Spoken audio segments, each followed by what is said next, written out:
Alhamdulillah, assalatu wassalam ala rasulillah wa ala alihi wa sahbihi wa man wala. Asyhadu an la ilaha illallah wahdahu la syarikalah wa asyhadu anna muhammadan abduhu wa rasuluhu la nabiyya ba'dah. La haula wa la quwata illa billah. Amma ba'd. Fa ya ayyuhal ikhwatil kiram rahimakumullah. Alhamdulillah, di malam hari ini kita bisa berkumpul bersilaturahim, meluangkan waktu kita untuk mengkaji ilmu Allah yang sedemikian luas. Begitu semangat kita untuk bisa menambah bekal kita, khususnya yang mungkin mempersiapkan diri untuk memasuki jenjang pernikahan, ya. Umar bin Khattab pernah mengatakan, tafaqahu qabla an tasudu. Bekailah diri kalian dengan ilmu sebelum kalian menikah, sebelum kalian jadi pemimpin rumah tangga. Maka ilmu-ilmu yang antum pahami sebelum menikah mudah-mudahan adalah menjadi bekal untuk bisa bagaimana menjalani rumah tangga dengan penuh makna, ya. Kalaupun yang sudah menikah, ini jadi evaluasi, ya. Bukan berarti kalau salah menikah lagi, enggak. Artinya dievaluasi dengan bagaimana pernikahan tersebut agar menjadi berkah, ya. Inilah malam yang saya yakin ini penuh berkah buat kita, di mana kita mampu mengalahkan keinginan kita untuk lebih banyak di rumah, ya, dengan tayangan-tayangan yang mungkin menina bobokan mata kita, tapi kita bisa memilih untuk memperdalam dan bersilaturahim dengan saudara-saudara kita. Tema ini menjadi tema yang menarik, ya, yaitu di jalan Allah aku menikah, ya. Tentu bukan berarti di jalan setan aku bercerai, enggak juga, ya. Tentu nanti kita akan bahas bahwa menikah dan bercerai itu semua di jalan Allah, karena memang semua itu atas kehendak Allah. Yang ingin kita pahami adalah bagaimana pembahasan tentang pernikahan ini adalah pembahasan yang tak lain adalah bentuk penghambaan kita kepada Allah. Jangan sampai justru karena masalah pernikahan ini justru membuat kita lalai dalam menempatkan cinta kepada Allah. Karena begitu banyak orang yang akhirnya karena termotivasi untuk menikah, mendambakan pasangan hidup, tapi lupa bahwa tujuan di dunia apa yang harus mereka raih. Sehingga yang terjadi adalah hidupnya hanya termotivasi untuk nikah. Sehingga dari dulu selalu berpikir kapan segera nikah, sehingga amal yang lain diabaikan, ya. Amal yang lain diabaikan dikarenakan dia lupa bahwa menikah mungkin setengah agama, tapi setengah yang lain akhirnya diabaikan. Inilah yang harus kita evaluasi. Itulah kenapa kalau kita mendudukan persoalan mengenai pernikahan, ulama-ulama terdahulu bahkan ada yang memang tidak sempat menikah, tetapi amalnya menggunung dan segudang. Kita bisa belajar dari Ibnu Jarir At-Tabari, seorang ulama penulis kitab tafsir, di mana beliau seumur hidupnya itu dalam usia 86 tahun. Menurut para ulama kalau ilmunya itu diuraikan, bukunya diuraikan dari usia dia mulai dari balik, dalam sehari dia telah menulis rata-rata 14 lembar kitab. Sehari itu menulis 14 lembar. Itu sampai dia seumur hidupnya. Memang tidak menikah, tetapi memiliki sumbangsih yang luar biasa dari sisi peradaban pengetahuan. Begitu juga dengan Ibnu Taimiyah, begitu juga dengan Imam Nawawi. Makanya kalau kita ada sebuah kitab judulnya Ulamaul Uzab, ulama-ulama bujang. Mereka yang memang memilih jalan untuk tidak menikah bukan karena membenci sunnah Rasulullah, karena mengetahui bahwa ada amalan lain yang mereka kejar betul, bahwa tak lain untuk menjadi hamba Allah yang taat. Itulah salah satunya. Bahkan ada ulama yang mungkin menunda pernikahannya sedemikian lama, sebagaimana Imam Ahmad bin Hambal, yang beliau mengatakan sebelum saya hafal 1 juta hadis tidak akan saya menikah. Makanya beliau hafal 1 juta hadis di usia 40 tahun. Barulah setelah itu beliau mengatakan sesuai nazarnya ilmunya sudah cukup, sudah bisa menguasai hadis sampai 1 juta.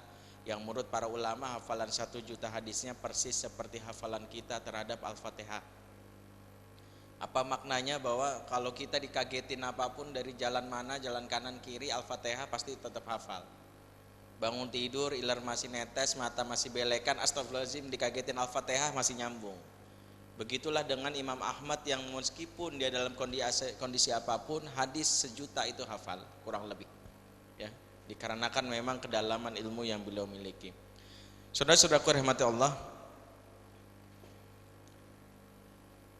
mulailah dengan kita mengevaluasi cinta kita kepada Allah, jangan sampai kita terlena, karena inilah yang Allah ingatkan di dalam surat At-Taubah ayat 24. Qul in kana aba'ukum wa abna'ukum wa ikhwanukum wa azwajukum wa ashiratukum wa amwalun iktaraftumuha wa tijaratun natasawna kasadaha wa masakinu tardawnaha ahabba ilaikum minallahi wa rasulih wa jihadin fi sabilih fatarabbasu hatta yatiallahu bi amrih wallahu la yahdil qaumal fasiqin.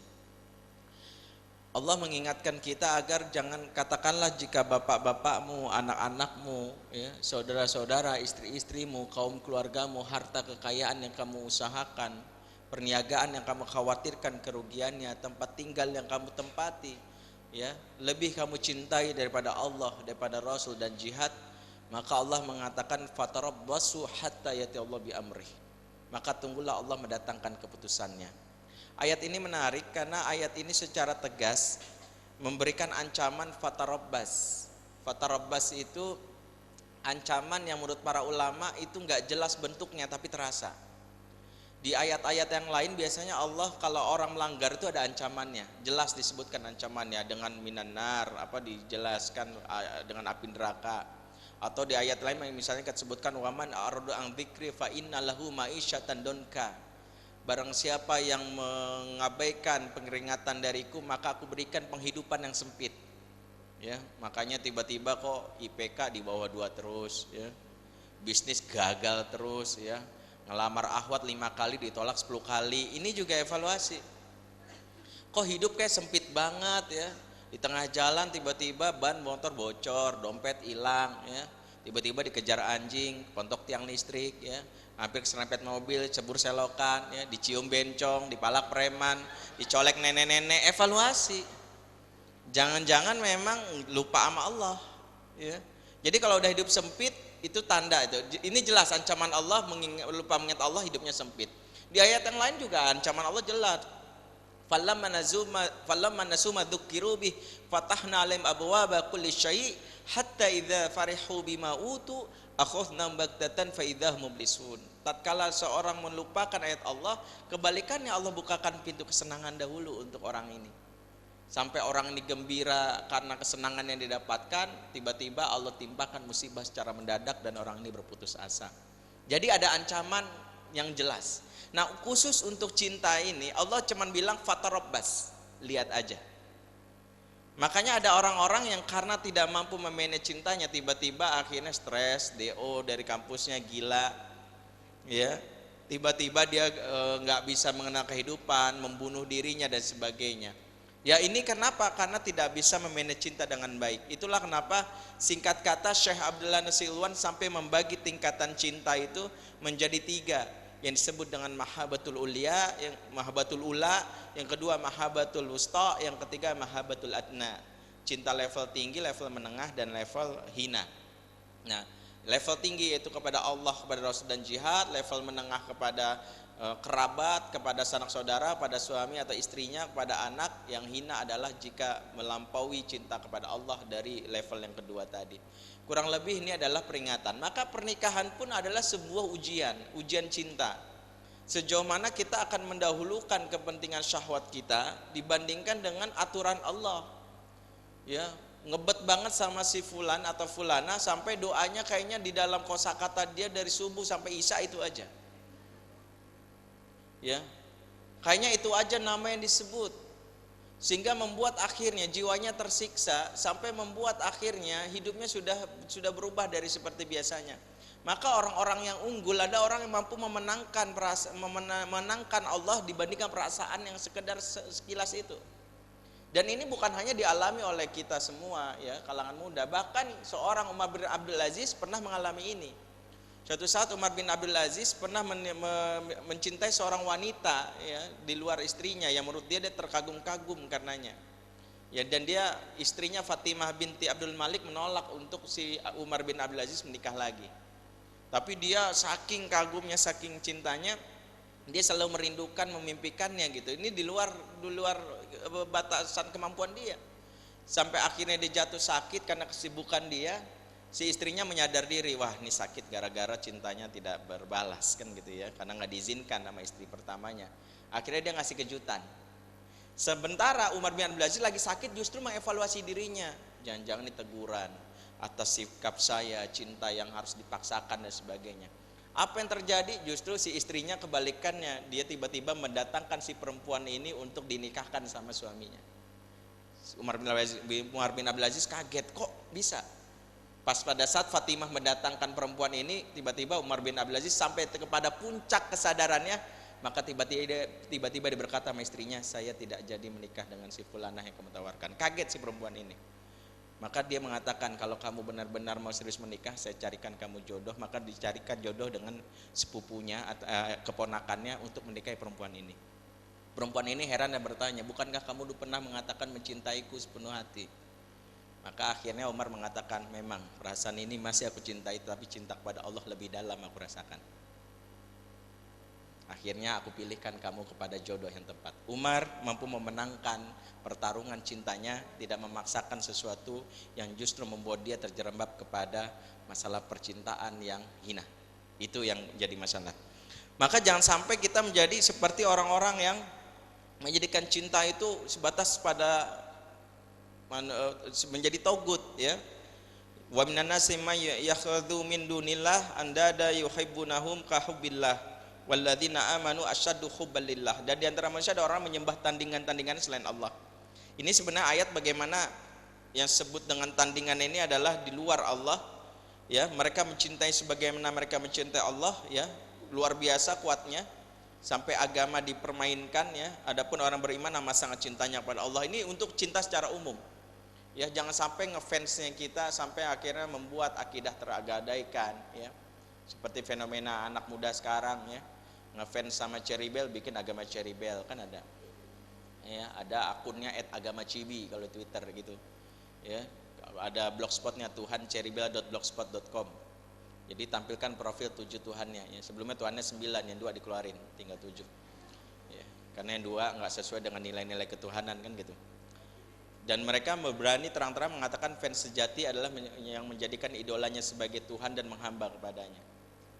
Ini kan na'udzubillah, perkataan yang benar-benar membuat kita kaget ya. Itu dari sisi idolanya. Ada agama Smash ya, sampai membuat syahadat baru, aku bersaksi tidak Tuhan melainkan Smash. Dan aku bersaksi bahwa Rangga, Rafael dan teman-temannya itu adalah utusan Tuhan. Jadi sampai seperti itu, bahkan bikin kitab suci namanya Smashnia itu, yang lirik lagu Smash itu dibikin sebagai kitab suci baru. Kalau lagi galau baca lirik lagu ini, kalau lagi patah hati baca lirik lagu ini, dan ini ada. Ya, sampai saya sempat marah dan Ustadz Jeffrey itu sampai menegur karena mereka memainkan takbir ya. Mereka mengatakan Smashu Akbar, Smashu Akbar, itu ada mereka lakukan. Ini sudah sampai tingkatan seperti ini. Dalam prosesnya mungkin kita nggak segila ini, tapi dalam proses bagaimana memperlakukan orang yang kita cintai, janganlah justru membuat kita lupa bahwa ada murka Allah di dalam cinta yang kita paksakan selama kita tahu bahwa ini belum sampai pada cara yang halal. Itulah kenapa pentingnya agar kita tidak sampai terjebak kepada situasi ini. Makanya pernikahan di jalan Allah itu ada yang harus kita luruskan adalah niatnya dulu.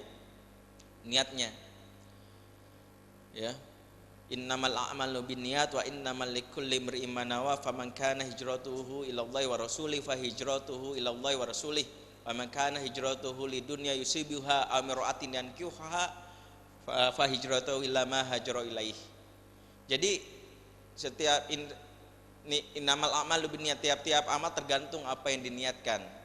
Dan seseorang mendapatkan apa yang telah dia niatkan. Kalau dia niatnya ya untuk mendapatkan Allah dan Rasulnya, dia dapatkan itu. Tapi kalau dia niatnya hanya sekedar ya untuk misalnya mendapatkan harta di dunia untuk wanita yang dia nikahi, maka dia dapatkan itu juga.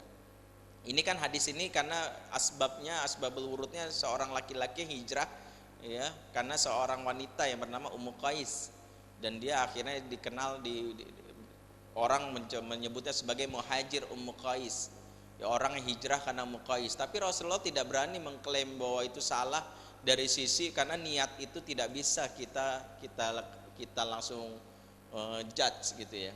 Karena kita tidak bisa menjudge niat orang. Ya, karena dalam kaidah fikih ada rumus ya, nahnu naqumu bidzawahir wallahu yatawallas sarair.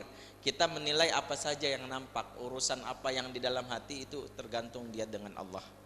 Maka di sini penting kita pahami bagaimana niat mencari ridha Allah ini pertama. Yang kedua, standar agamanya juga menjadi pilihan.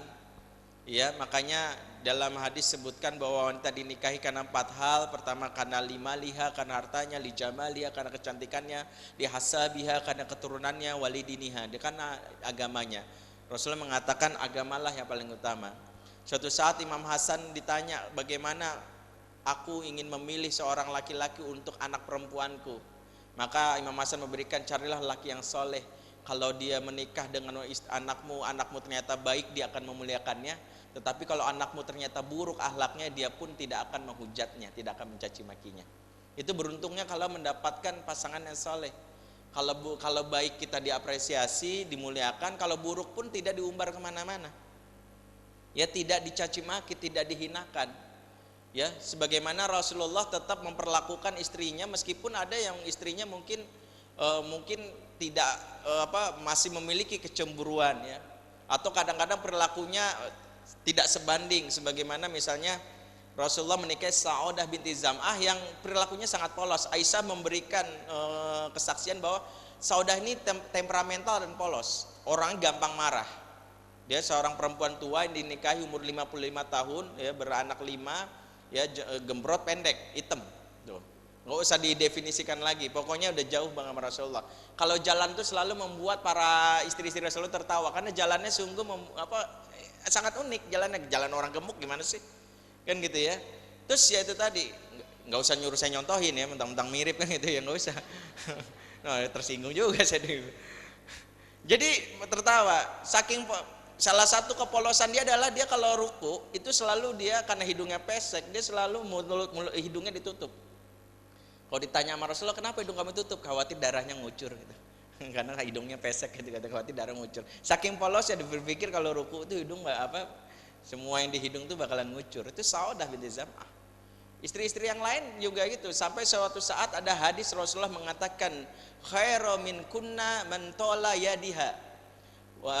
Rasulullah ingin memuji Zainab ya binti Khuzaimah itu sebagai wanita terbaik dengan mengatakan sebuah hadis begini, wanita yang terbaik di antara kalian adalah yang paling panjang tangannya.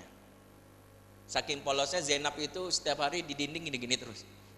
Berarti saya paling baik gitu. Tangannya panjang-panjangin. Padahal maksud ayat hadis ini kata Aisyah adalah yang paling banyak berderma, paling banyak memberikan. Makanya Zainab disebut sebagai Ummul Masakin. Ya, ibunya orang-orang miskin. Jadi hadis ini dipahami polos oleh Sa'odah binti Zam'ah. Jadi setiap hari dia gini-gini terus. Kok nggak panjang-panjang gitu. Jadi ukur terus tangannya. Karena kan katanya paling baik yang paling panjang tangannya. Makna panjang tangan ini bukan mencuri kalau dalam istilah Indonesia, tapi panjang tangan ini adalah yang paling cepat memberi, berderma. Itulah yang dimiliki oleh Zainab istri Rasulullah yang mendapatkan gelar Ummul Masakin. Nah, kalau kita pahami, Rasulullah memuliakan meskipun mungkin ya tadi ya, kalau ketika Saudah tahu bahwa kayaknya nggak sepantas dia menjadi pendamping Rasulullah, dia tahu diri ya, makanya dia minta supaya hak dia diberikan kepada Aisyah saja, tapi jangan diceraikan. Karena kan salah satu keutamaan istri Rasulullah ntar berkumpul juga bersama Rasulullah kan gitu. Karena ada hadisnya kan, al-mar'i ma'aman ahabba, seseorang di akhirat yang bersama dia cintai. Karena itu dia nggak mau kalau terpisah, diceraikan Rasul, jangan-jangan nanti di akhirat terpisah. Makanya cukup jadi istri Rasul, pasti surga ada dijamin gitu. Makanya Saudah sadar diri mengatakan, walaupun dia tahu kayaknya Rasul kayaknya nggak begitu bergairah dengan dia, tapi dia katakan kalau bisa hak saya diambil saja sama Aisyah gitu ya, tapi izinkan saya tetap menjadi istri kamu. Dan Rasulullah penuhi. Rasulullah tidak menghinakan, tetap memuliakannya. Makanya kalau mendapatkan orang berdasarkan agama, saat marahnya pun itu tetap ada nilai logisnya ya. Bagaimana Rasulullah memperlakukan Aisyah saat konflik. Aisyah menuntut nafkah yang lebih karena dinikahi satu-satunya wanita masih perawan. Makanya saat lagi konflik, Rasulullah hanya diam mendengarkan omongan Aisyah sampai butuh yang namanya hakim. Diutuslah akhirnya bapaknya yaitu Abu Bakar As-Siddiq sekaligus bapak dan mertua dari Rasulullah, sekaligus sahabat Rasulullah. Maka pada saat Abu Bakar datang, dimintalah karena hakim diminta masing-masing bicara. Pertama kali bicara Rasulullah. Rasulullah bicara karena dalam kondisi bermasalah, dia ngomongnya agak pelan. Jadi begini. Jadi karena sedih gitu. Nah Aisyah sangat emosional, langsung dia ngomong gitu, naikin suara kamu. Gitu, Irfa, naikin gitu. Maka Abu Bakar refleks marah, la tarfa'u sautik 'alan nabi, pak, tampar. Ini hakim sekaligus bapak dari anak ini ingin ngajarin kalau sama Nabi ngomong jangan tinggi-tinggi suaranya, tampar, berdarah. Apa reaksi Rasul tahu lagi konflik, istrinya digampar, bukan bilang syukurin lo, gue bilangin Nabi dilawan. Nabi itu ya hajar terus Abu Bakar, nggak gitu. Kalau di pengadilan agama mungkin ada orang yang senang istrinya dicaci maki. Apa reaksi Rasulullah? Lantas dipeluk Aisyah, lantas dia menyobek gamis Rasulullah, disobek gamisnya dan akhirnya mengelap darah yang tadi menetes di pipi Aisyah. Lantas mengatakan, apakah kamu masih menuntutku Aisyah? Tidak, sesungguhnya inilah yang aku harapkan, kemesraan darimu dengan menghapus darah yang menetes tadi. Jadi pengen kan? Jadi kalau kita pahami tadi standar agama utama, ya, meraih sebanyak-banyak pahala itu tadi, pernikahan bisa menjadi pintu surganya kita. Pernikahan bisa menjadi pintu surga kalau kita bisa melihat peluang. Ya, makanya hampir semua sahabat melihat pernikahan itu sebagai baik menikah maupun menikah lagi itu pilihan, itu adalah peluang menambah pintu surga. Ada orang-orang yang mungkin merasa bahwa saumnya biasa aja. Dia merasa bahwa ada seorang ulama, saya lupa namanya, tapi pernah saya disinggung oleh Ibnul Jauzi dalam kitab Soidul Khatir. Dia bilang begini, saya lupa nama ulama ini, tapi ulama ini adalah ulama yang dia menyadari, dia mengatakan begini, setiap orang punya pintu surga masing-masing. Ada yang ahlus siyam karena ibadah puasa luar biasa, sebagaimana Abu Bakar As-Siddiq. Ada yang ahlus sedekah, yang rajin infak, ya, yang rajin sedekah. Ada yang mungkin dia adalah orang yang ahlul Quran karena ibadah Quran yang luar biasa. Nah semua punya di bidang masing-masing, tapi ada orang yang ahli, maksudnya menjadikan pernikahan itu sebagai pintu surganya. Dikisahkan ada seorang ulama, dia menikah dengan seorang wanita yang buruk rupanya, yang betul-betul akhirnya tidak ada cenderungan nafsu dia kepada dirinya, tetapi karena dia ngerasa kasihan aja. Sampai akhirnya wanita ini taunya bahwa suaminya itu adalah dia merasa dirinya cantik, selalu dipuji sama suaminya, wajahmu cantik dan sebagainya, diangkat derajatnya. Sampai akhirnya ada orang memberitahu bahwa sebenarnya kamu nggak pantas, orang ini ulama yang tampan dan sebagainya tapi menikahi kamu. Ketika dia tanya lelaki ini, katakan ada kalimat menarik yang kata dia adalah, pada saat saya menikahi dia, sesungguhnya janji saya bukanlah kepada dia, tapi janji saya kepada Tuhan saya. Akad itulah janji saya kepada Tuhan saya, maka tak mungkin saya melanggar janji saya kepada Tuhan saya hanya karena dia merasa tidak layak untuk saya. Maka saya bersabar kepadanya dan mudah-mudahan jadi pintu surga saya. Jadi dia bersabar terhadap istrinya tersebut yang menurut dia mungkin tidak ada ketertarikannya, tetapi dia mendapatkan peluang pahala. Artinya setiap orang bisa melihat ini sebagai peluang pahala. Makanya ada beberapa pernikahan yang bisa kita contoh, misalnya adalah menikah dengan mahar agama. Ini contohnya, menikah dengan maharnya agamanya dia, ya. Ini kisah pernikahannya Ummu Sulaim dan Abu Thalhah. Pada saat itu Abu Thalhah kafir dan dia sangat tertarik dengan Ummu Sulaim. Makanya dia bertanya, apakah kamu ingin menjadi istriku gitu ya. Tiba-tiba ditanya, apa mahar yang bisa aku berikan? Makanya Ummu Sulaim hanya mengatakan, sesungguhnya aku minta adalah engkau masuk Islam. Kalau engkau masuk Islam, jadilah itu mahar terbaik untukku. Nah itulah yang akhirnya membuat Anas bin Malik berkata, belum pernah aku mendengar seorang wanita yang maharnya lebih mulia dari Ummu Sulaim, yaitu keislaman suaminya. Artinya dia tidak menginginkan apa-apa, tapi dia tahu seseorang diajak kepada Islam, kepada jalan Allah, itu kan kata Rasulullah itu lebih baik daripada dunia dan isinya. Maka dia tahu bahwa mungkin bisa jadi secara karakter itu nggak dibutuhkan, tetapi dengan masuk Islam dia dibutuhkan. Saya ingat ada seorang daiyah waktu saya ke Papua di Sorong, diceritakan ya, sampai dia berani menawarkan dirinya, ya, dia umurnya sekitar 24 tahun, ya, dikirim oleh Hidayatullah kalau tidak salah, Saya waktu itu cari profilnya belum nemu, tapi waktu itu saya sempat keliling sampai ke Sorong, ke Waimena, terus sempat saya ketemu juga sampai di Nrekang gitu. Udah azan Isya ya. Kita coba break dulu, nanti kita lanjutkan ya. Assalamualaikum warahmatullahi wabarakatuh. Alhamdulillahilladzi arsala rasulahu bil huda wa dinil haqq liyudhhirahu 'ala dini kullihi wa kafa billahi shahida. Asyhadu an la ilaha illallah wahdahu la syarika lah wa asyhadu anna Muhammadan abduhu wa rasuluhu la nabiyya ba'dah. La haula wa la quwwata illa billah ma ba'd. Fa ya ikhwatul kiram rahimakumullah. Alhamdulillah di sesi kedua ini kita coba bahas kembali, lanjutkan kembali. Semakin malam makin penuh ruangan kita ya.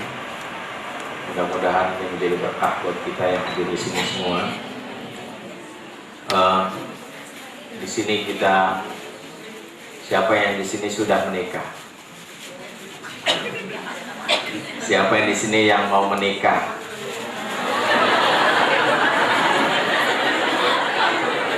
Yang lain masih malu-malu ya. Yang tadi ngangkat tangan diaminkan malaikat insyaallah. Amin. Yang aminnya kenceng kelamaan jomblo ya. Yang belakang masih malu-malu. Siapa yang sini mau menikah? Maaf, malaikatnya udah pergi ya. Oke, jangan ragu-ragu. Di suatu saat Rasulullah pernah bersabda tentang hadis bahwa ada 70.000 dari umatnya yang akan diberikan syafaat di hari kiamat tanpa hisab. Tiba-tiba ada seorang sahabat berkata, saya doakan ya Rasulullah, langsung engkau mendapatkan walak bagimu. Tiba-tiba yang lain ikut-ikutan, saya dong Rasul, kamu terlambat, gitu, ditinggalin malaikat ya. Jadi memang kalau setiap doa yang berkaitan itu buru-buru ya, insya Allah kita nggak tahu. Siapa yang sini mau menikah? Saya. Malaikatnya masih pergi ya. Tadi yang pertama aja udah dapat. Nyesel ya tadi kata. Oke saudara, ikhwatul iman, saudara-saudara rahmat Allah.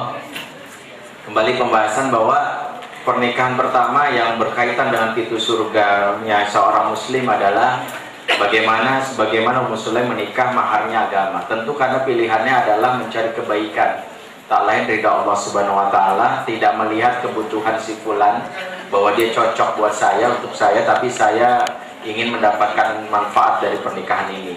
Maka dia cukup meminta bahwa saya ingin maharnya dari Islam.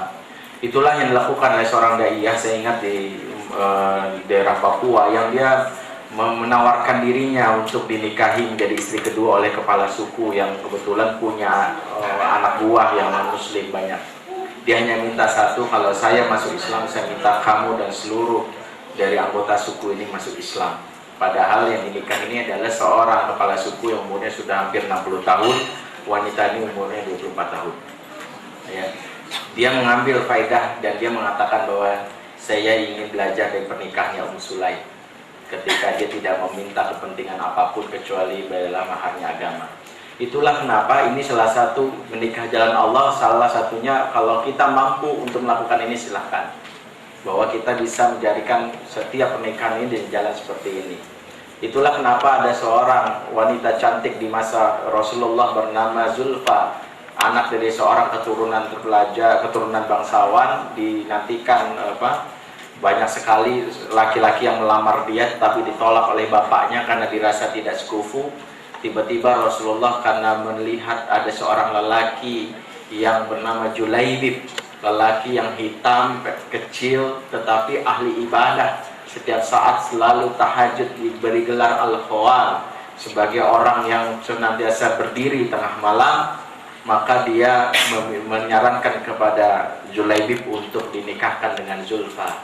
Maka Julaibib pun terkaget-kaget, mana mungkin dia mau. Maka didatangi bapaknya. Bapaknya agak berat karena dirasa bahwa ini dari Rasulullah, tapi akhirnya diterima. Tapi ketika didiskusikan dengan istrinya secara tegas menolak. Enggak, kalau gitu dari kemarin aja. Yang kemarin berapa banyak laki-laki udah ngantri gitu, pengen sama si anak kita, kenapa justru dia yang jauh sekali. Wanita ini di dalam kamarnya mendengar, maka dia lantas mengatakan, siapakah yang Anda bicarakan tadi? Siapa yang Bapak Ibu bicarakan? Julaibib, dia melamar kamu yang benar aja, nggak pantas. Tapi dia disuruh oleh Rasulullah. Maka perempuan ini mengatakan, beranikah kamu? Kalau Rasulullah sudah mengatakan sesuatu, apakah ayah dan bunda berani menolak? Maka akhirnya ayah bunda diam, saya menyerahkan diri saya untuk dinikahkan dengan laki tersebut. Karena saya yakin ada kebaikan di dalamnya. Kalau Rasulullah memilih, tidak mungkin salah. Itulah yang dilakukan oleh Zulfa untuk menikah dengan Julaibib, dan akhirnya dia mendapatkan keberkahan dari tersebut. Rasulullah pun melakukan ini dengan Sofiyah. Ya, Sofiyah dinikahi, dia seorang Yahudi, Sofiyah binti Al-Harith. Akhirnya dinikahi oleh Rasulullah, tak lain adalah supaya Sofiyah masuk Islam. Dan akhirnya dari bapaknya juga yang pimpinan Yahudi juga masuk Islam, dari Bani Quraizah. Jadi dari pernikahan ada satu yang mau kita cari adalah bagaimana kita mampu menjadi pintu surganya kita, yaitu adalah dengan pernikahan justru kita mendapatkan pahala yang mengalir deras, yaitu orang terajak kepada kebaikan dan investasi pahala kita akan terus mengalir. Karena Rasulullah mengatakan, barang siapa menunjukkan kebaikan karena kepada satu orang, itu lebih baik pada dunia dan seisinya. Bersyukurlah kalau kita bisa menikah karena ini. Yang kedua, menikah karena urusan menekan syahwat. Jujur bahwa sebagian kita memang dibekali hormon testosteron bagi laki-laki, progesteron dan estrogen yang berlebih, yang membuat syahwat itu menggelegar setiap saat. Maka lelaki yang saleh dia adalah sadar diri, maka menikah tak lain supaya dia tidak kepada jebakan syaitan, supaya matanya itu terajak pada syaitan. Inilah yang dialami oleh Umar bin Abi Salamah. Pertama kali mimpi basah langsung mengajukan diri menikah. Mimpi basah tahallum pertama kali dia langsung mengatakan, tolong carikan saya istri, karena saya sadar saya adalah lelaki yang besar syahwatnya. Ini juga lakukan Imam Malik kepada anaknya. Suatu saat setiap hari dia ngeliatin sarung anaknya setiap subuh. Sarung anaknya basah banget, basah. Pas sarung anaknya basah dibangunin, nak bangun, besok kamu nikah ya, gitu. Selesai. Apa yang kita pelajari? Ada beberapa orang memang dia sangat rentan untuk digoda pada syahwat, matanya sangat mudah jelalatan, sangat mudah kepada birahinya bernaik dan sebagainya. Maka kalau ini menjadikan hal yang berbahaya karena membuat dia tidak khusyuk dalam ibadah yang lain, maka menikah itu adalah solusi yang tepat untuk dia. Karena itulah kenapa jika syahwat lebih besar daripada kesibukan, khusus bagi orang yang nggak pernah punya amal yang sibuk ya, dikarenakan mungkin kegiatannya adalah banyak menganggurnya. Karena itu memang menikah adalah salah satu solusi. Kenapa? Karena kalau enggak dia diajak kepada namanya bisikan syaitan. Makanya kalau kita tahu bahwa syahwat besar, maka lawanlah dengan kesibukan yang banyak. Sebagaimana Ibnu Taimiyah ketika ditanya, dia ulama bujang, kenapa kamu tidak menikah Ibnu Taimiyah? Sementara usiamu sudah sekian, sudah uzur. Kata Ibnu Taimiyah, kesibukan saya, syahwat saya telah terserap oleh kesibukan saya. Jadi syahwatnya diserap oleh kesibukan dia. Maka orang-orang yang tahu bahwa dia mungkin punya syahwat besar, tapi maka kesibukannya harus melampaui daripada syahwatnya. Bikinlah waktu kita kalau tidak beribadah yaitu tidur. Karena kalau tidak, maka setan akan menggoda kepada kemaksiatan. Maka bikinlah sebanyak-banyak kesibukan. Ya, bagaimana punya target, ya. Bagaimana ya, Said Qutb ketika dia di penjara, dia ditanya dengan pertanyaan klise, kenapa Anda tidak menikah? Said Qutb mengatakan, kalau saya menikah hari ini, maka 60 tahun agenda dakwah saya rusak hanya karena itu. Dia telah berpikir 60 tahun mau ngapain, pada umurnya belum tentu sampai kepada umur tersebut. Artinya dia telah punya planning mau ngapain. Sementara bagi kita yang memang belum punya agenda setahun ini mau ngapain, tidak punya kesibukan, tidak punya target, wajar kalau akhirnya dibawa kepada syahwat. Maka salah satunya adalah segera melakukan pernikahan supaya tidak terjebak kepada kemaksiatan. Itulah kenapa ini menjadi hal yang boleh. Maka Rasulullah mengatakan segera berpuasa. Man istata'a minkum ba'ah falyatazawwaj. Jadi kalau sudah ba'ah, kan kalau kita tahu hadisnya ba'ah ini kan maknanya di zaman Rasulullah asal mampu bersetubuh nikah. Gitu ya. Ya, mampu al-ba'ah. Ya, menurut Imam Nawawi ada 4 pengucapan al-ba'ah, al-ba'ah, al-ba'ah, al-bihah. Maknanya kurang lebih adalah berjima. Jadi kalau mampu bersetubuh, yakni dalam pengertian laki-laki sudah mimpi basah, perempuan menstruasi, maka silakan menikah. Tetapi kan kenapa kok kita lihat berarti dulu gampang banget? Kenapa? Karena dulu para sahabat usia psikologisnya melampaui usia biologisnya. Ya, jadi kalau para sahabat usia psikologis melampaui usia biologis, makanya nikahnya umur muda-muda, ya. Ali bin Abi Thalib umur 15 tahun, 17 tahun dengan Fatimah, ya, 15 tahun. Jadi kalau kita pahami sangat-sangat muda. Kenapa? Karena usia psikologisnya melampaui usia biologisnya, ya. Karena umur 10 tahun dia sudah jadi tameng Rasulullah, siap syahid, ya, sudah siap jadi pejuang di jalan Allah. Karena itu usia psikologisnya sudah cukup. Para sahabat itu usia psikologisnya sudah cukup, tinggal patokannya usia biologisnya. Ya, kalau kita mungkin harus berpikir ulang, ya. Memang kalau tidak bisa, karena kalau bisa mencari kesibukan yang lebih baik itu lebih utama. Karena penelitian terbaru di Dignas, usia psikologis anak-anak sekarang ada setengah dari usia biologisnya. Ini anak-anak Indonesia tahun 2011. Jadi kalau kita dapati ada anak umur 24 tahun, katanya usia psikologisnya kurang lebih 12 tahun. Makanya bisa jadi dia kuliah tapi ngomongnya kayak bayi gitu. Cius, nyapa. Cici, kenalan gitu. Ngomongnya kayak bayi kan gitu ya. Tanggung jawab orang tua menyelamatkan syahwat anaknya, makanya menyelamatkan gitu. Jadi orang tua juga ini tanggung jawab sebagaimana tadi Imam Malik, ya. Jadi kalau nanti kita jadi orang tua juga, kalau tahu bahwa anaknya itu punya birahi yang tinggi, udah nikahin. Kalau urusan yang tanggungan nafkah dan sebagainya, udah itu tanggungan saya gitu orang tua. Saya punya kawan di Lampung, ya.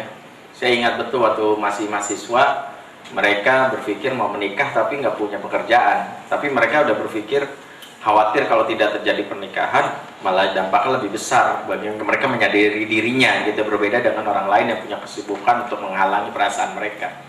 Akhirnya mereka, orang tuanya karena paham, orang tua cuma menyarankan kamu menikah aja. Tapi setelah menikah, tapi tinggal di rumah masing-masing, dinafkahi sama orang tua masing-masing. Tapi kalau malam minggu gitu, malam ahad datang ke rumah boleh tidur bersama. Gitu.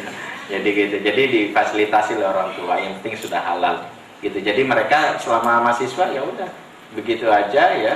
Lalu setelah itu ya mereka baru serumah setelah lulus kuliah gitu ya. Dari sisi ini kita melihatnya adalah mudah-mudahan tujuannya ini karena menekan syahwat yang berlebihan. Berikutnya yang ketiga, menikah adalah untuk membentuk generasi masa depan. Ya.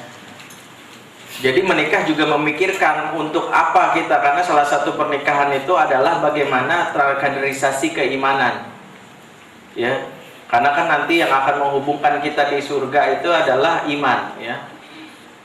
Kalau iman tertransfer maka kita akan kumpul sama anak kita, sama cucu kita gitu ya.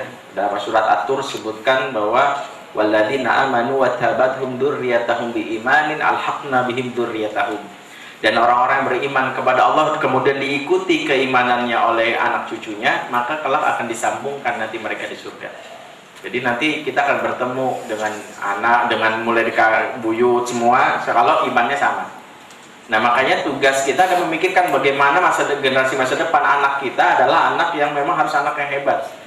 Ya, sebagaimana Hanzalah itu menikah, itu salah satunya adalah memikirkan sebagaimana doa Rasulullah ya, dari pernikahannya itu dari 10 anaknya hafiz Quran.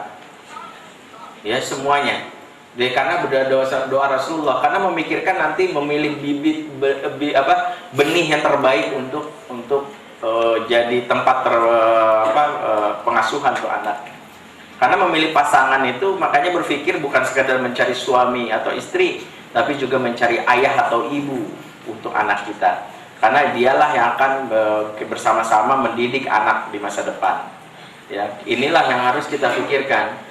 Bagaimana pernikahan Asim bin Umar itu, bin Khattab itu saya tulis, dengan penjual susu. Ya, karena tahu Umar itu tahu gara-gara penjual susu ini dia tidak mencampurkan susunya dengan air, karena dia bilang bahwa Tuhannya Umar pasti tahu. Umar lagi mendek-mendek, lagi melakukan inspeksi mendadak, berpikir, lantas kepikiran nih kayaknya wanita baik, nggak ada alasan lain, dari bibit benihnya pasti ada orang baik. Maka setelah itu dia suruh anaknya Asim menikahi. Akhirnya Asim menikahi, lahirlah dari mereka yaitu namanya Ummu Asim atau Laila. Laila inilah yang akan dinikahi oleh Abdul Aziz bin Marwan, dan lahirlah Umar bin Abdul Aziz. Jadi Umar bin Abdul Aziz berasal dari benih yang baik, ya, dari bapak, dari kakek, dari buyutnya Umar bin Khattab. Kemudian dia dapat neneknya itu adalah seorang yang bernama penjual susu ini yang luar biasa, yang memiliki menjaga akhlaknya dari hal-hal yang haram. Maka kalau kita perhatikan, memikirkan nanti kita menikah dengan siapa, berpikirnya adalah apakah dia pantas jadi ayah bagi anak saya nanti, apakah dia pantas menjadi ibu bagi anak-anak saya nanti. Karena itulah kenapa memikirkan pernikahan juga memikirkan bagaimana ada hak anak di dalamnya. Karena kan hak anak sebelum lahir adalah mendapatkan ibu dan ayah yang baik. Ya, kalau dia muncul jadi anak durhaka, maka kata Umar, karena bermula dari orang tua durhaka. Salah satunya waktu milih pasangan nggak mikirin anaknya. Ya, makanya di zaman Umar itu ada seorang anak yang bandelnya luar biasa, sampai akhirnya diadukan kepada Khalifah Umar. Bapaknya ini mengadukan anaknya, lantas anaknya ini protes. Dia tanya, adakah hak seorang anak terhadap ayahnya? Kata Khalifah Umar, ada, minimal 3. Pertama, kamu berhak mendapatkan ibu yang baik untukmu. Kedua, kamu berhak mendapatkan nama yang baik untukmu. 3, kamu mendapatkan pengajaran Quran dan adab yang baik untukmu. Anak ini protes, 3-tiganya tidak lakukan bapak saya. Bapak saya menikahi wanita cantik tapi agamanya Majusi. Dalam riwayat lain disebutkan menikahi seorang budak, ya, tidak baik. Yang berikutnya adalah saya dikasih nama yang jelek, nama saya Jual. Jual ini dalam bahasa Arab artinya lelaki hitam pendek. Ya. Makna lain adalah Julan. Julan itu artinya kecoa. Ya, jadi nama anaknya udah dihancur-hancurin lah. Yang ketiga, tidak diajarkan adab, Quran nggak dikenal. Makanya Umar marah, dipanggil si ayah, dan keluarlah kalimat, sesungguhnya engkau telah mendurhakai anakmu sebelum anakmu mendurhakaimu. Istilah orang tua durhaka pertama kali dipopulerkan oleh Umar, karena saat menikah mikirnya yang penting dia jadi suami atau istri saya, tapi nggak berpikir pantas nggak dia jadi ibu bagi anak-anak saya atau ayah bagi anak-anak saya. Itulah kenapa Abul Aswad Ad-Duwali menikah di usia yang lama. Pada saat anaknya nakal, diceritakan sejarahnya di masa kecil. Dia cuma bilang sama anaknya, nak, ketahuilah, berikan hak ayah saat ini, karena ayah telah berikan hakmu saat kamu kecil, bahkan sebelum kamu dilahirkan. Anak ini heran dan mengatakan, ayah, kalau ayah berikan hak saya saat saya masih kecil, saya paham. Tapi apa yang maksud ayah berikan hak saya saat saya sebelum lahir? Maka ayahnya mengatakan, nak, ketahuilah ayah menikah di usia yang cukup senja, 42 tahun. Tahu kenapa ayah menikah lama? Karena ayah sibuk mencari wanita yang pantas menjadi ibu kamu. Itulah kenapa dia menikah lama, karena sibuk mencari wanita yang pantas menjadi ibu dia. Ya, bukan gini, kenapa nikah lama? Habis gak ada yang mau, mana juga ya. Ada yang mau juga, sekalinya saya tembak kabur gitu ya. Nggak gitu juga, dia bilang lama mencari ya. Makanya saya selalu katakan, hadiah terbesar, kalau anak bertanya apa hadiah terbesar yang telah ayah berikan untuk saya, menikahi ibu kamu. Karena menikahi ibu yang baik berarti tandanya adalah kita telah membantu mempersiapkan generasi. Itulah kenapa kalau kita pahami keluarga terbaik di dalam Al-Quran itu adalah ada 2. Maka dalam surat Al-Imran ayat 3 sebutkan, Innallaha astafa Adama wa Nuha wala Ibrahima wala Imran 'alal 'alamin. Sungguhnya Allah memilih Adam dan Nuh sebagai manusia terbaik, dan keluarga Ibrahim dan keluarga Imran sebagai keluarga terbaik. Ya, jadi yang Adam dan Nuh ini manusia terbaik, tapi keluarga terbaik keluarga Ibrahim dan Imran. Salah satu ciri kenapa sebut keluarga terbaik Ibrahim Imran, pertama mereka mencari pasangan yang tepat. Istrinya baik. Nah, Nuh kenapa dia tidak sebut sebagai keluarga terbaik, hanya manusia terbaik? Karena istrinya adalah kafir.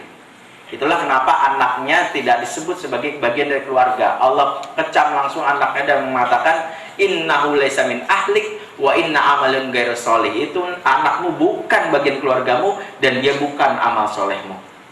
Ya, jadi tidak terhubung di surga karena istrinya adalah kafir. Makanya Ibrahim memenuhi hak anaknya karena mendapatkan istri yang baik. Mulai dari Sarah lahirlah Ishak.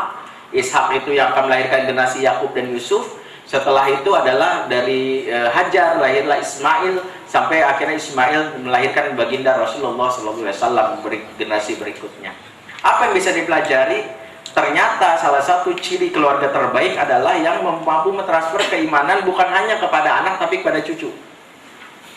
Jadi berpikirnya adalah ingin mencetak anak baik supaya menjadi ayah yang baik agar nanti muncul cucu yang baik. Ini juga yang dialami oleh Imran. Imran itu memiliki seorang istri yang baik yang meskipun sudah ditinggalkan saat dia baru lahir, Imran kan meninggal saat Maryam dalam kandungan, tapi istrinya ini mampu mengasuh Maryam menjadi wanita suci yang gelarnya At-Tahirah. Dari Maryam lahirlah generasi yaitu Nabi Isa alaihissalam. Ingat, ternyata bukan hanya kepada anak tapi kepada cucu. Dari mana mulanya? Dari memilih pasangan baik. Ya, jadi salah satu ciri bagaimana menikah jalan Allah, memikirkan bagaimana generasi masa depan, ya. Maka gelar keluarga terbaik itu tersemat atas kebiasaan iman dari generasi-generasi. Berpikirnya adalah bukan sekadar pengen punya anak yang saleh, tapi juga pengen punya cucu yang saleh dan salehah. Itu juga salah satu yang diajarkan oleh Islam. Berikutnya, menikah untuk kembangkan potensi pasangan. Terus apa nih? Ya. Jadi salah satu tujuan menikah juga menjadikan diri qawwam. Makna qawwam itu adalah makna menjadikan, menjadi pilar tegak. Ini Al-Birai mengatakan bahwa ini salah satu makna qawwam adalah menjadi fungsi penegak, fungsi pengembang potensi. Maka kalau kita perhatikan, menikah itu salah satunya berpikir apa yang bisa dikembangkan dari pasangannya. Itulah kenapa istri Rasulullah itu menjadi bintang setelah menikah sama Rasulullah. Aisyah menjadi ulama hadis dan juga ulama fikih. Salah satu guru dari seorang ulama bernama Urwah bin Zubair. Ya, Aisyah radhiyallahu anha dikenal sebagai wanita yang cerdas. Terus kita mengenal yang namanya Hafsah. Hafsah ini setelah menikah sama Rasulullah menjadi ahli ibadah, gelarnya As-Sawamah Al-Qawamah.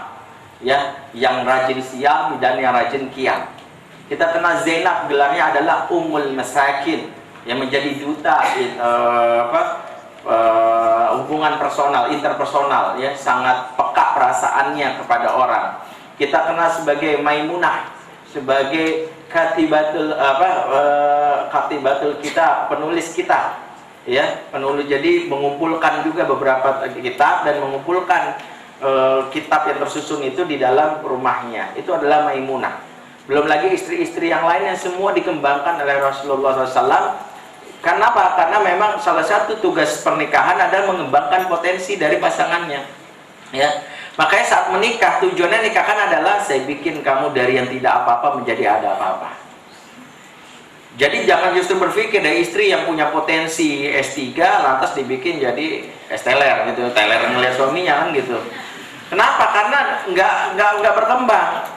Suami yang baik adalah yang punya fungsi qawwam, melihat potensi istrinya malah dikembangkan jadi sesuatu yang menarik yang kemanfaatannya tentu buat agama ini. Ya. Istrinya bisa apa, itu yang dikembangkan. Nah, tujuan pernikahan nih, jalan Allah salah satunya adalah mengembangkan potensi pasangan. Ya. Itulah kenapa pernikahan itu kalau dasarnya cinta itu yang disebut oleh Iqbal, ya, dan nafas cintanya meniup kuncupku merekah menjadi bunga. Awalnya kata dia itu saat saya tidak menikah saya tidak apa-apa seperti kuncup. Tapi setelah menikah saya merekah menjadi bunga. Tujuan menikah itu adalah si suami mengembangkan potensi istrinya, istri mengembangkan potensi suaminya. Sehingga nanti ada seorang yang justru merasa dari pernikahan itu dia mendapatkan manfaat, ya. Itulah kenapa ada pepatah mengatakan di balik lelaki yang hebat ya, terdapat mantan yang menyesal, kan gitu ya. Iya, ya kan menyesal gitu, kenapa nggak gua dulu kan gitu ya. Iya, nah, makanya iya, jadi itu tadi. Ya, makanya harus kita pahami, itulah yang harus, ya. Makanya ada anekdotnya kan gitu ya, ketika Presiden Barack Obama, ini anekdot aja, dia sama istrinya, terus tiba-tiba dia mampir ke restoran, totonya misalnya Obama bilang, ini kawan saya jadi pengusaha restoran.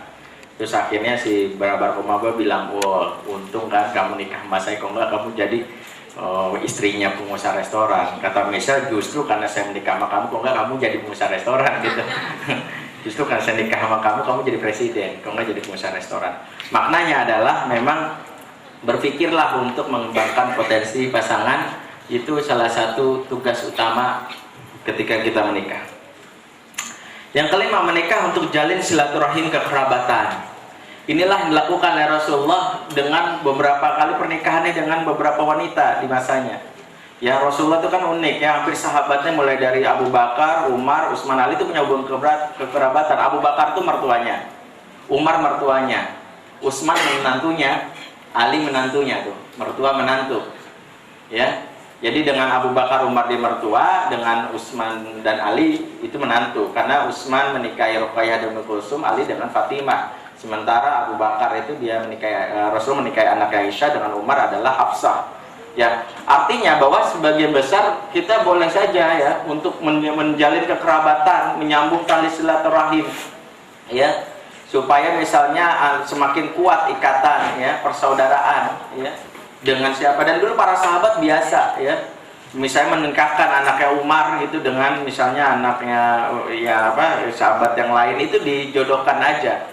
Kenapa? Karena tak lain adalah supaya nanti semakin terasa ukhuwah itu.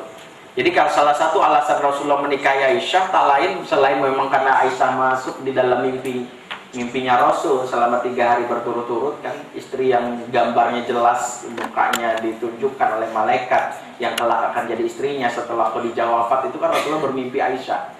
Ya, Rasulullah bermimpi Aisyah, tetapi Khawlah binti Hakim menawarkan pertama kali kepada Saudah. Tapi ya, karena Aisyah masih umur 6 tahun saat itu.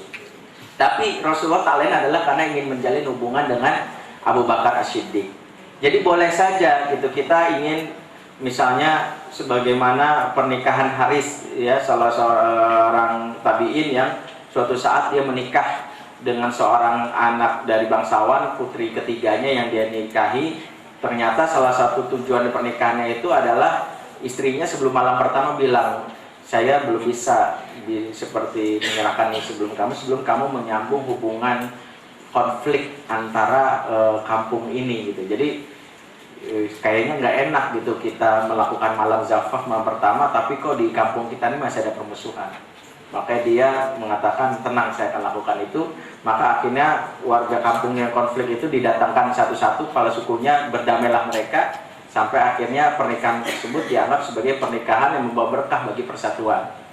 Jadi bukan hanya kepada hubungan kekerabatan dengan diri dia dengan calon mertuanya, tapi juga dengan antar kampung ya. Itu juga salah satu yang boleh saja. Makanya boleh aja ya.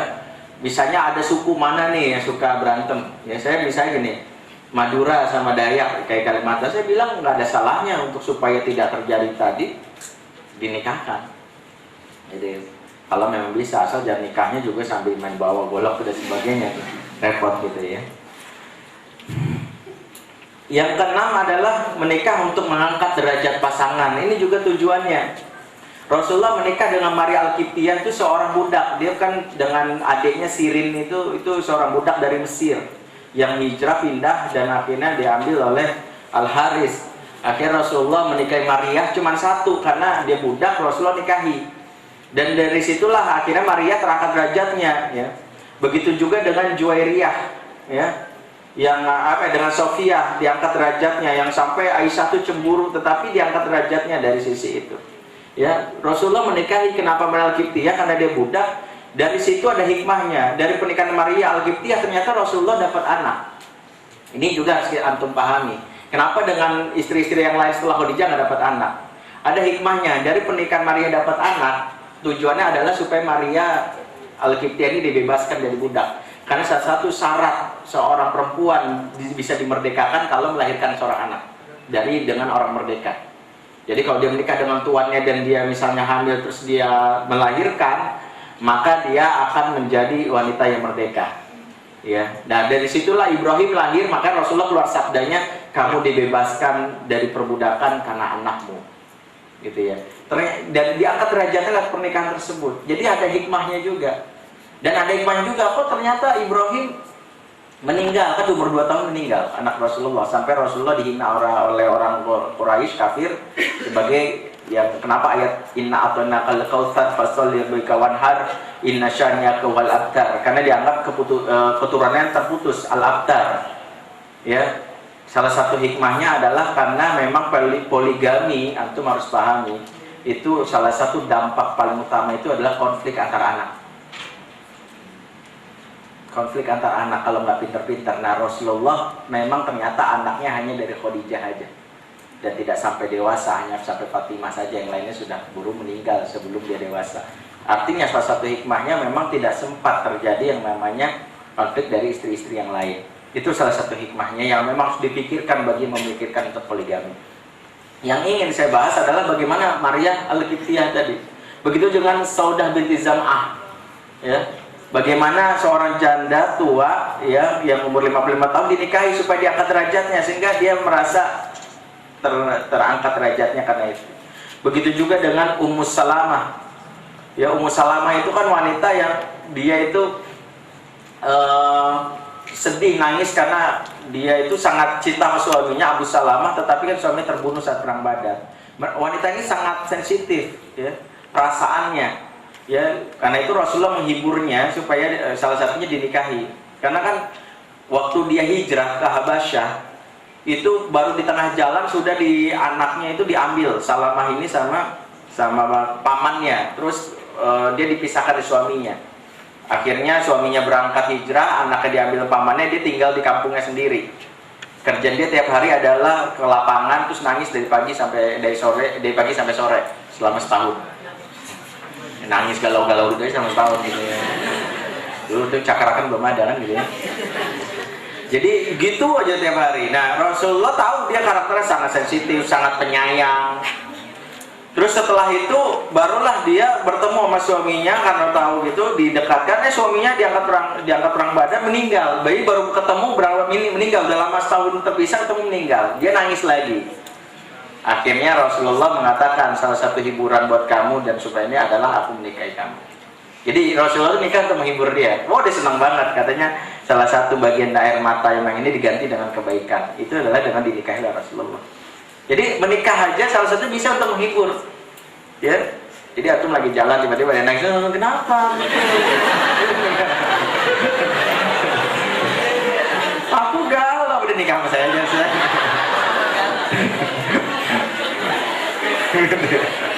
Enak banget gitu ya, gitu. Dapat pahala tapi gitu ya kalau berani gitu ya. Tapi ya intinya gitu, nggak banyak menuntut macem-macem. Jangan menuntut pasangan yang kita nikahi untuk mengangkat derajat. Kenapa? Karena bintangnya kita.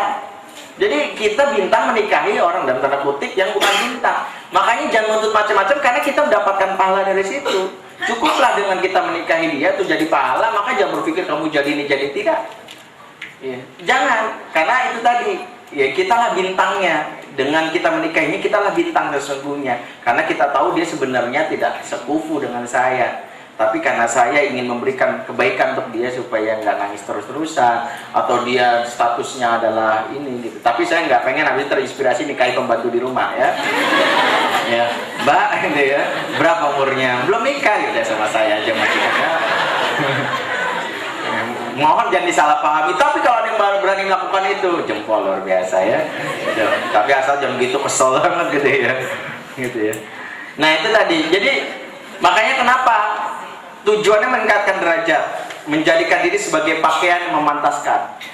Salah satu Quran mengatakan hunna libasul lakum wa antum libasul lahun. Pernikahan itu kita diibaratkan seperti malbas, seperti pakaian. Pakaian itu kan fungsinya meningkatkan derajat. Makanya kalau kita adalah orang terbaik, makanya dengan menikahinya seorang perempuan itu berpikir gini, dia beruntung menikah dengan saya karena saya memuliakan diri saya, memantaskan diri saya sehingga dia naik derajatnya. Sebagaimana seorang pengemis ya pakai jas, jadi terangkat derajatnya. Ya, makanya jadilah kita pakaian yang baik untuk pasangan kita. Ya, pakaian yang baik pasangan itu artinya dengan kita memantaskan diri menjadi orang yang terhormat, orang yang baik, pasangan kita diangkat derajatnya. Walaupun kalau nggak ada kita mungkin dia bilang Allah dia mah cuma bundak. Tapi karena menikah dia katakan, dia itu istrinya si ini. Jadi karena si ininya itulah yang membuat dia terangkat derajatnya. Ya, seperti Zainab itu dinisbatkan namanya kepada Ibnu Mas'ud. Ya. Itu Zainab siapa? Biasa aja namanya, tapi gara-gara karena nikah sama Ibnu Mas'ud diangkat Zainabnya Ibnu Mas'ud, ulama ahli Quran. Ya, seperti itu. Berikutnya adalah menikah untuk penguatan tugas dakwah. Nih. Jadi menikah nih, kita tahu bahwa kita punya aktivitas dakwah, tapi kita ingin supaya urusan di rumah itu nggak terbengkalai. Karena urusan dakwah itu tersupport, maka Rasulullah menikah dengan Khadijah. Kenapa? Supaya salah satunya adalah disupport dakwahnya oleh Khadijah yang betul-betul memahami tentang bagaimana mensupport dakwah. Boleh saja Ya kita tahu bahwa kita butuh kekuatan finansial, kita butuh juga yang namanya emosi dihibur, maka Rasul menikah dengan Khadijah. Atau pernikahan Jabir. Jabir itu suatu saat lagi naik lagi naik onta, dikejar sama Rasulullah, ditepak. Mau kemana buru-buru? Mau nikah Rasul? Gitu ya. Sama siapa gitu? Gadis apa janda? Janda gitu. Kok milih janda? Kan perawan lebih baik. Soalnya saya punya adik, saya tanggung. Saya khawatir aja nggak ada yang ngasuh. Sementara saya harus berdakwah dan menyampaikan hadis darimu. Jadi saya cari janda untuk ngasuh adik saya. Jadi sebentar aja dia ngomong gitu aja, nyari janda buat ngasuh adik saya. Karena dia kan diamanahi karena ibu bapaknya sudah meninggal. Jadi simple berpikirnya adalah menikahi karena pengen supaya nggak disibukkan dengan urusan rumah, supaya dakwah lebih fokus. Dan ini juga dialami dengan Faruh. Ya. Faruh ini nama aslinya Abi Abdurrahman, ya, seorang mujahid di masa pemerintahan, saya lupa dinasti Umayyah atau Abbasiyah itu. Dia nama aslinya Abi Abdurrahman. Nah, karena dia rajin berjihad, kalau kemudian jihad gak tanggung-tanggung gitu. Nah, dia punya istri yang luar biasa amanah. Dia bilang sama istrinya sebelum berangkat jihad, ini ada uang 30.000 dinar untuk kamu. Ya, tolong dipendam di belakang rumah, itu manfaatkan untuk kebutuhan anak kita. 30.000 dinar itu, 1 dinar kan 2,3 juta. 30.000 kali 2,3 juta berapa tuh? Ya, banyak lah. Beli cendol mabok lah pokoknya. Ya. Yang jelas sebelum dia berangkat dia mikir udahlah amanah, dan ternyata istrinya ini emang sangat amanah. Dia tahu bahwa suaminya belum tentu pulang karena mujahid, pilihannya adalah pulang dengan jasadnya ya, atau pulang dengan namanya saja tanpa ada kabar gitu. Intinya dia syahid gitu. Akhirnya dia mengasuh anaknya sampai anaknya itu uang yang diberi kali sama suaminya rencananya bukan buat makan, tapi justru dibekali untuk anaknya ini sekolah. Ya, nih kamu belajar di kutab ini dibayar, jadi dibiayain gitu. Nah ternyata 27 tahun kemudian Faruh pulang, Abi Abdurrahman ini pulang dari medan jihad, baru pulang 27 tahun lagi. Ini saya maka husnuzon Bang Toib mungkin nggak pulang-pulang 27 tahun lagi. Gitu. Jadi berpikirlah nanti 27 tahun lagi ada lagunya, Bang Toib udah pulang gitu ya. Makanya saya masih berpikir, udah berapa tahun nggak pulang? Ya, masih ada 24 tahun lagi berarti kan? Ya, jadi dia pulang. Ketika dia pulang dia ngelihat rumahnya nggak ada perubahan, tapi dia marah ketika ada laki-laki asing di kamarnya, di rumahnya. Dia pikir suami istrinya nikah lagi padahal belum ceraikan. Dia marah itu anaknya pernah dibacok. Waktu berantem dia sama anaknya, istrinya memisahkan. Ini anakmu yang 27 tahun lalu kamu tinggalkan sementara dia dalam kandunganku. Langsung dia kaget kalau terus dia uang 30.000 dinar itu kemarin mana? Kok rumah gini-gini aja masih kamu pendem? Padahal nggak ada. Terus dipikir uangnya dimanfaatkan untuk satu yang dianggap tidak baik, maka disuruhlah si Faruh ini nanti pada saat sholat zuhur kamu berjamaah di masjid sini. Akhirnya dia ikut berjamaah, orang ramai di masjid, ramai. Ternyata pada selesai masjid itu ada halaqoh tarbawiyah, halaqoh yang menjadi salah satu ulama di sana adalah anaknya yang disebut dengan Rabi'atul Ra'i. Rabi'atul Ra'i itu adalah gelar karena anaknya ini, Rabi'ah itu artinya musim semi, Ra'i itu pendapat. Jadi dia ibarat pendapatnya ibarat musim semi yang sedemikian luas dan sedemikian bermanfaat. Jadi kaget dia, anak saya jadinya ulama di kota ini ya. Maka dia datang istrinya, tak salah aku memilih kamu ya menjadi istri seorang mujahid yang bisa mempersiapkan kita siap tangguh. Jadi menikah untuk dakwah dan jihad. Jadi satu lagi nih, kenapa Imam Hasan Al-Banna dia tahu sibuk luar biasa. Dia menikah dengan seorang perempuan yang tugasnya cuma satu, adalah bikin supaya anak saya itu tetap berada dalam pengawasan kamu, sementara saya urusan domestik, urusan luar, kamu urusan domestik. Jadi istrinya tuh fokus di dalam. Jadi bisa seperti itu. Makanya nyaman berdakwah dan berjihad sebab anak dan keluarga kita ada yang ngurus. Boleh. Jadi kalau nanti kita berpikir seperti itu, nikahlah untuk mencari yang namanya penguatan tugas dakwah. Nah yang terakhir adalah menikah untuk meredam cinta yang salah. Kan bisa jadi udah kesengsem duluan gitu ya sebagainya, tetapi maksa gitu. Peristiwa ini dialami oleh Tolha. Tolha itu suatu saat dia mendatangi sepupunya Aisyah, yaitu istri Rasulullah ya. Tolha itu masih bujang. Waktu dia mendatangi Aisyah belum turun ayat hijab, jadi dia mendatangi Rasulullah Aisyah dan mukanya berhadapan-hadapan dengan Aisyah. Rasulullah datang ke kamarnya dan melihat kaget. Rasul kelihatan mukanya itu nggak suka. Makanya Aisyah disuruh mundur kembali ke kamar. Terus Tolha langsung menggumam dalam hatinya, ini refleks sifatan batin. Lihat aja nanti kalau Rasul udah meninggal saya nikahin Aisyah. Dia ngomong gitu, nanti kalau Rasul meninggal saya nikahin Aisyah. Karena dia saking ini dia. Apa yang terjadi? Lantas setelah itu turun surat Al-Ahzab ayat 53 yang mengatakan bahwa untuk bertemu dengan istri Rasul harus dibalik hijab. Yang kedua adalah istri Rasul haram dinikahi walaupun sudah janda. Nah, jadi nggak boleh istri Rasul itu, jandanya Rasul itu nggak boleh dinikahi. Ya, makanya setelah itu langsung si Tolha kaget ya dengan ayat ini, dan itu dia langsung bagaimana nangis. Setelah itu dia beristighfar, dia bebaskan budaknya, dia infak sekitar berapa ribu dinar. Setelah itu dia berpikir saya harus cari perempuan lain untuk mengalihkan cinta saya yang salah. Tapi karena cintanya tidak pernah berubah kepada Aisyah, akhirnya anaknya dikasih nama Aisyah. Namanya Aisyah binti Tolha. Gitu. Jadi karena dia bilang, dan Aisyah binti Tolha adalah sama cerdasnya sebagai menurut para ulama sebagaimana Aisyah binti Abu Bakar, gitu ya.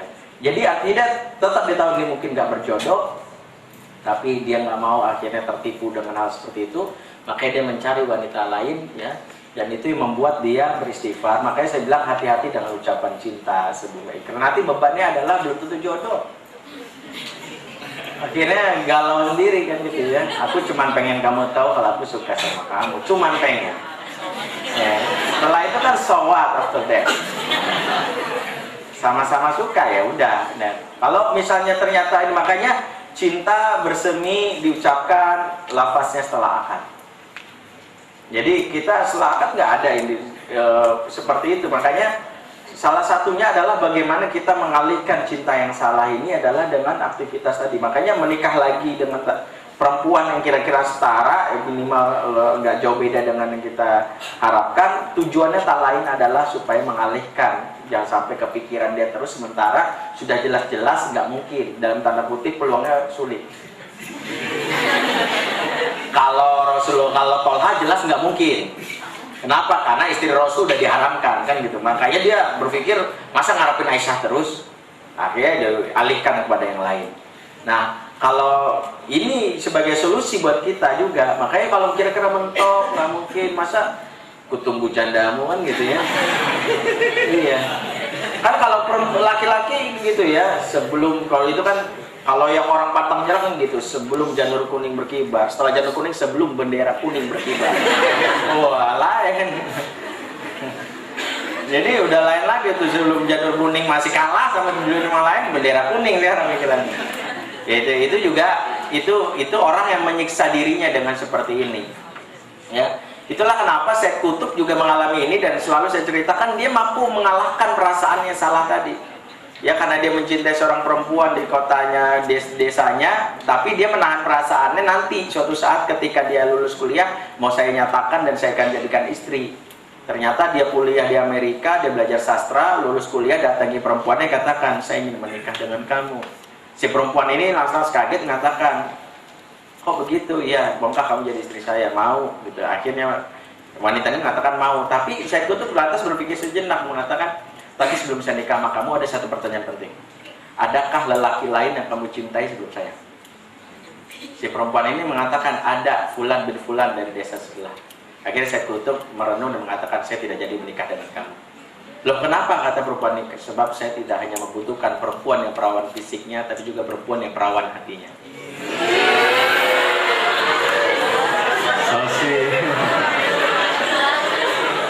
Oh, kalau kita sini hatinya udah perawan semua. Iya. Iya, ya artinya ini idealisme. Makanya setelah itu apa? Dia kan kalau bahasa kita langsung galau, enggak.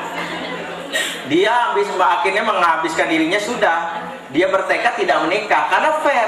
Katanya kenapa kamu gak nikah lagi? Selain alasan karena agenda dakwah dia alasannya sederhana, saya harus fair. Saya menuntut seorang perawan hatinya sementara saya tidak berjaga hatinya. Bagaimana mungkin ada perempuan mau sama saya? Jadi bahasanya seperti itu. Makanya dia menghabiskan diri di penjara, menulis kitab Ma'al Fitorik, tafsir Jalil Quran dan sebagainya, mati di tiang gantungan dalam keadaan syahid, mengucapkan lafaz syahadat. ya. Jadi itu kita perhatikan, dia mengalihkan kesibukan. Jadi gini, solusi kita jelas kalau cinta udah berpikir bahwa kayaknya udahlah saya maunya sama dia, kalau ternyata gak berjodoh ya sudah habiskan diri saya untuk yang namanya kehidupan terbaik untuk umat ini. Boleh kalau mampu, ya. Kalau mampu. Jadi itulah salah satunya, menikah juga bisa untuk meredam cinta yang salah. Jadi kalau memang kita merasa ini jangan sebelum waktunya akad jangan dulu diungkapkan, karena nanti berat konsekuensinya. Nah itu saja, makanya tadi sudah saya ceritakan Umar bin Abdul Aziz, ya, bagaimana dia tadi cintanya, ya, yang tadi di awal bagaimana dia menikahi seorang wanita yang cantik dan akhirnya menaksir dengan seorang wanita, dan ketika istrinya memberi kejutan malah dia nggak jadi. Kata dia nggak jadi saya menikahi ini, dan akhirnya dia membawa wanita ini kepada saudara keponakannya untuk menikahi ini. Sampai perempuannya heran, bukannya kamu dulu naksir sama saya, berharap saya jadi istri kamu. Akhirnya dia mengatakan, dulu saya memang menikah kamu, dan tapi cinta saya kepada Allah lebih dalam karena itu perasaan ini masih ada, dan karena itu saya alihkan kepada yang lain. Gitu. Jadi betul-betul dia mengalahkan perasaannya, itulah kemenangan seorang muslim. Karena itu konteksnya, karena waktunya sudah hampir jam 9, kenapa saya katakan nanti setelah kita menjalani pernikahan, dari 8 poin ini semua adalah mendapatkan pahala bagi kita yang mencari peluang beramal soleh. Ya, 8 poin ini adalah cara kita mencari pernikahan jalan Allah dengan cara yang unik tadi. Intinya adalah benar-benar kita mencari peluang bahwa nikah itu adalah amal soleh kita. Karena tujuannya tak lain, parameternya adalah ibadah naik. Ya, kalau ternyata ibadah nggak naik, dievaluasi. Jangan-jangan pernikahan ini menjadi togut baru, tadi disebutkan di ayat pertama, cinta yang salah, cinta yang menyesatkan. Itulah kenapa Abdurrahman binti Abu Bakar berpisah dengan Atikah, salah satunya karena mereka mungkin the best couple di masa tersebut, tapi ternyata membuat Abdurrahman terlambat salat subuhnya. Ya, membuatnya. Makanya kalau ada di sini pejuang subuh pas menikah subuhnya jadi batal, gitu ya, gara-gara pernikahan itu, berarti ada yang salah dengan pernikahannya. Itulah kenapa Abdurrahman ditegur sama bapaknya, kok kamu subuh ini terlambat, biasanya pas takbir kamu datang, sekarang kok pas rakaat berkedua baru datang. Besoknya malah dia terlambat sholat subuh sama sekali, disuruh cerai. Akhirnya dia bilang sama istrinya, dan istrinya sadar, mau nggak cinta kita kekal di dunia dan di surga? Kata istrinya, mau. Kalau gitu bagaimana kalau kita bercerai? Ayo, gitu. Itulah perceraian terindah dalam sejarah, ya, yang tidak perlu mengundang Hotman Paris dan kawan-kawan, ya. Jadi sudah cukup mereka melakukan ini, ya, dan mereka akhirnya mengevaluasi cinta mereka sampai dalam munajatnya sungguh-sungguh, dan akhirnya mereka menikah setahun kemudian setelah mereka mengevaluasi bagaimana cinta kepada Allah. Intinya, ya, sampai nikah, pernikahan ini membuat kita terhambat cinta kepada Allah sebagai cinta sejati kita. Bila taufiq wal hidayah. Assalamualaikum warahmatullahi wabarakatuh.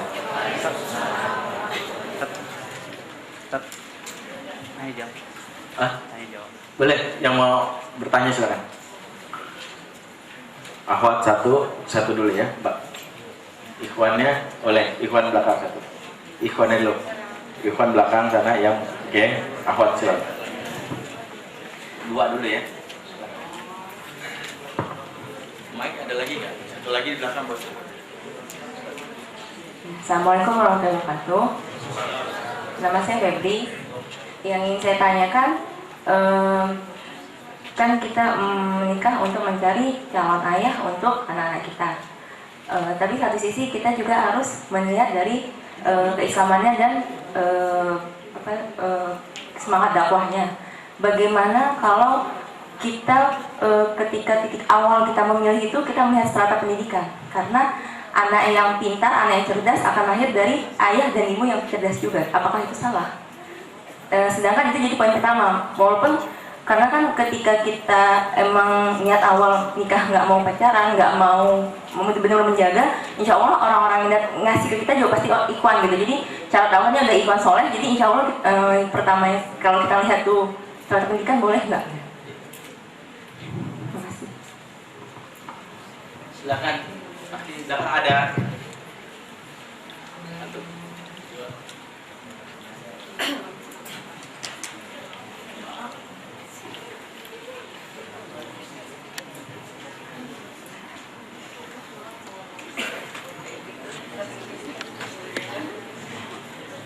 Bismillahirrahmanirrahim.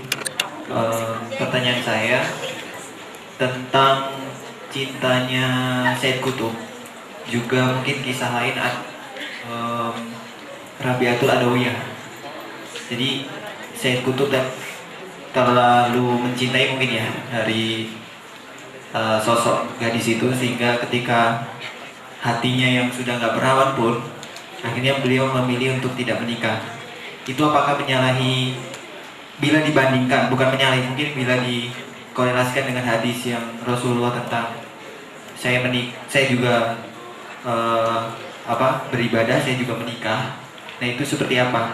Juga mungkin bisa ditarik hikmahnya, mohon diambilkan hikmahnya dari kisah Rabi'atul Adawiyah. Apakah itu termasuk ke hal yang wulu, berlebihan dalam mencintai Allah, atau seperti apa? Terima kasih. Khair insyaallah. Oke, yang pertama terkait dengan bagaimana menikah karena kita berpikir strata pendidikan.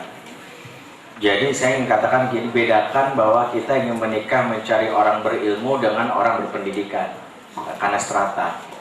Karena orang berilmu itu belum tentu dia punya strata pendidikan, dan belum tentu juga orang berstrata pendidikan berilmu. Ijazah banyak bisa dibeli sekarang.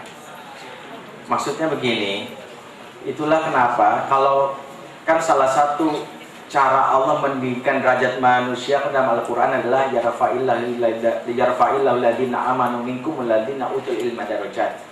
Allah meninggikan orang beriman di antara kamu dan orang-orang berilmu beberapa derajat.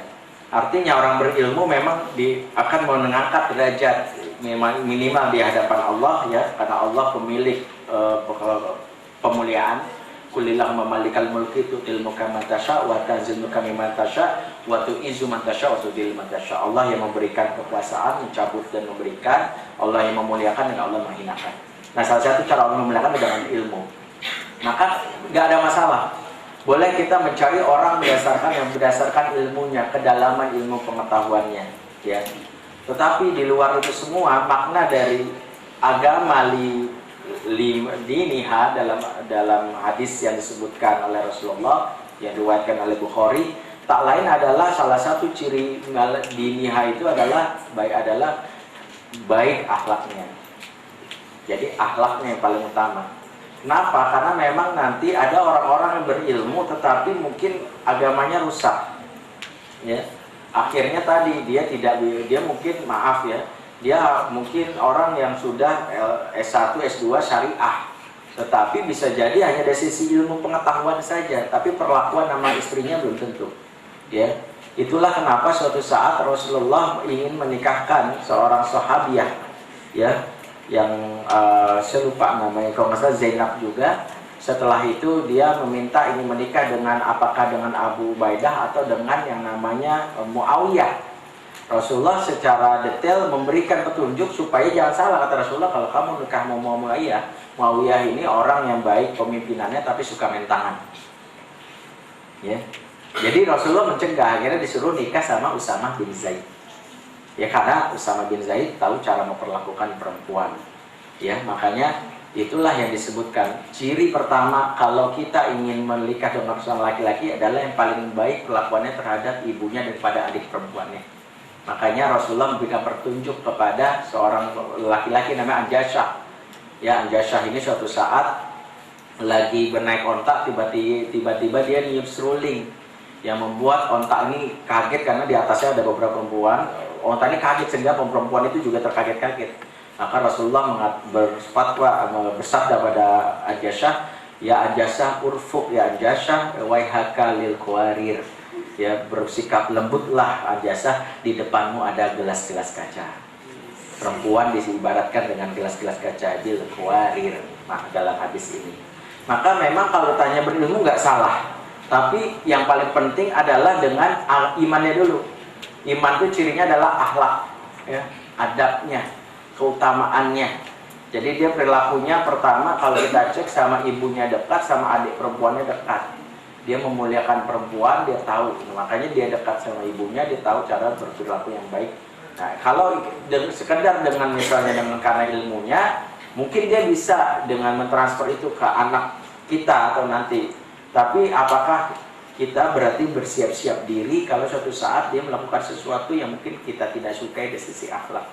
Ya, nggak ada masalah. Yang jelas adalah salah satu kenapa kita ta'aruf itu adalah mencocokkan. Saya yang katakan gini, ta'aruf itu juga nggak harus, saya sudah berulang-ulang, jangan sampai kita berpikir kalau jelas ini dari orang nggak pacaran, ikhwan, akhwat, pasti baik.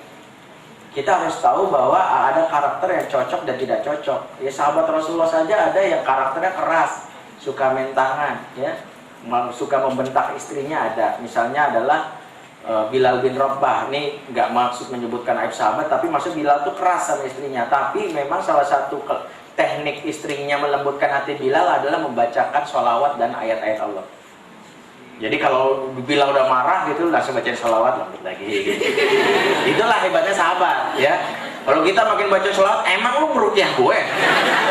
Emang gue jin? Makin tersinggung. Kalau Bilal enggak.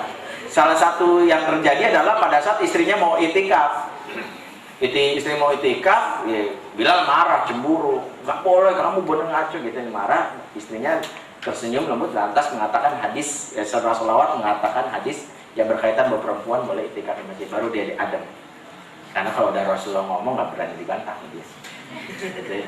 Artinya ada beberapa karakter asli yang kayak gitu. Karena kan kalau Bilal itu dari Eropa, dari Ethiopia, dari Habasyah, dari Afrika, yang mungkin karakternya masyarakatnya keras-keras.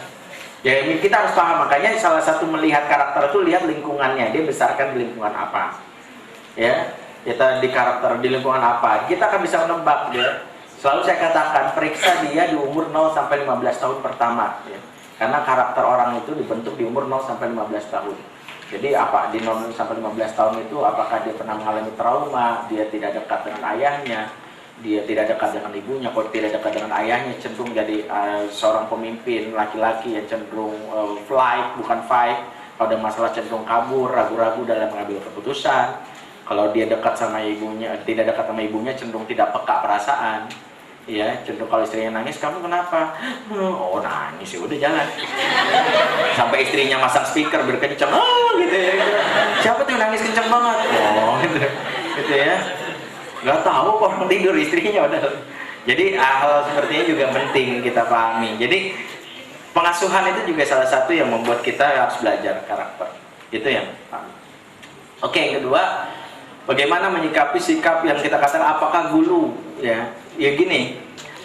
Dalam kitab Madarijus Sadiqin, ya, Ibnu Qudamah itu sempat membahas sedikit tentang masalah ulama-ulama yang memilih bujang. Pertama, hadis yang berkaitan itu adalah hadis yang berkaitan dengan membenci sunnah. Kalau dia katakan membenci sunnah, itu adalah haram. Ya, itu laisa minni, kata Rasulullah. Tapi kalau dia memilih jalan ketakwaan dan dia merasa sanggup untuk mencari jalan lain selain menikah, maka ujungnya adalah menikah, sholat, dan sebagainya itu adalah wasilah mendekati Allah. Maka kalau merasa bahwa dia merasa bisa mendekati Allah tanpa harus menikah, ini adalah orang-orang terpilih. Ada merasa bisa mendekati Allah selain menikah, maka dia boleh lakukan itu, ya. Nah, terkait juga dengan bagaimana kalau kita lihat Robi'ah juga dengan dia merasa dalam tanda kutip dikecewakan. Dalam hal ini adalah si Said Qutb dikecewakan. Ini adalah ulama yang manusiawi. Merasa kecewakan, dia tidak bingung cara lain. Kalau menikah dengan wanita lain dia permalukan dirinya, ya enggak? Permalukan dirinya loh, iya loh. Dulu memberi syarat sama perempuan harus perawan hatinya lah. Kamu dengan perempuan lain kan kamu udah keperjaka hatinya. Itu pertama, ini bukti bahwa dia menjaga juga namanya pertanggungjawaban dia ya, yang jangan sampai dia justru dipertanyakan oleh orang. Tapi dia memberi solusi. Ya, dia tahu bahwa daripada dia larut-larut dalam urusan pernikahan ini, jalan menuju kecintaan Allah kan nggak hanya lewat nikah.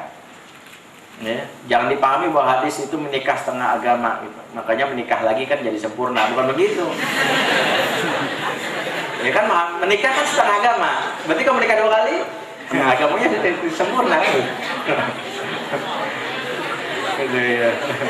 Yang repot menikah 4 kali, agama gue 2 dong. Islam sama Kristen. Agama double gitu. Karena istrinya 4 gitu. Bukan gitu, tapi maksudnya dengan menikah setengah agama, maksudnya dari pernikahan itu berkahnya, dari syahwat yang berhasil diredam itu membuat dia bisa khusyuk dalam ibadah. Nah, setengah lain ini jangan diabaikan. Nah, kalau Syed Qutb, Imam Nawawi ya, yang menghabiskan di buku ya sampai mendapat gelar Muhyiddin yang menghidupkan agama, terus juga yang lain, dia telah memilih ya bahwa dengan menikah setengah agama dia kejar yang setengah yang lain. Itu tadi, maka totalitas dia, maka bikin waktunya menjadi masyghul, sibuk. Ya, antara dia bekerja, dakwah, mikirin, atau tidur. Tidurnya pun dia kurang. Karena ciri orang beriman dalam Quran, kanu qalilan minal laili ma yahjaun. Mereka di malam hari sedikit sekali tidurnya. Ya. Bukan berarti sedikit tidur di malam hari yang tepar, bukan. Sapam ya. Ntar ada perempuan bawa dalil ini, cari dibutuhkan lelaki yang sedikit malam tidur nih malam hari. Sapam banyak lamar, Mbak saya malam nggak pernah tidur. Gitu ya. Jadi bukan gitu ya. Jadi ini ciri. Jadi menurut saya mencoba untuk tidak menjudge, tidak mengatakan bulu, tapi ini manusiawinya, dan dia melakukan rehabilitasi terhadap rasa dia salah dengan menyibukkan diri. Ya, itu salah satu poin. Makanya Ibnu Qudamah melihat ini. Makanya kitab ulama uzab itu, ulama-ulama bujang itu memberikan pandangan jernih bahwa jangan sampai kita terjerat kepada pernikahan yang membuat menjadi kita tergadaikan semua amal kita ke sana, tapi juga jangan kita membencinya gitu. Sadar diri, intinya ngukur. Kita punya syahwat besar, punya harapan indah membentuk pernikahan, apa salahnya? Bahkan bukan salah mendapatkan pahala dari situ. Ya, kalau lebih salah. Ada lagi akhwatnya. Oke, Mbak yang belakang, ikwannya satu kali lagi karena udah lama. Oke, ikwannya satu. Ya, nanya ntar Twitter aja. Kahwat. Ada mic di samping, boleh Mbak.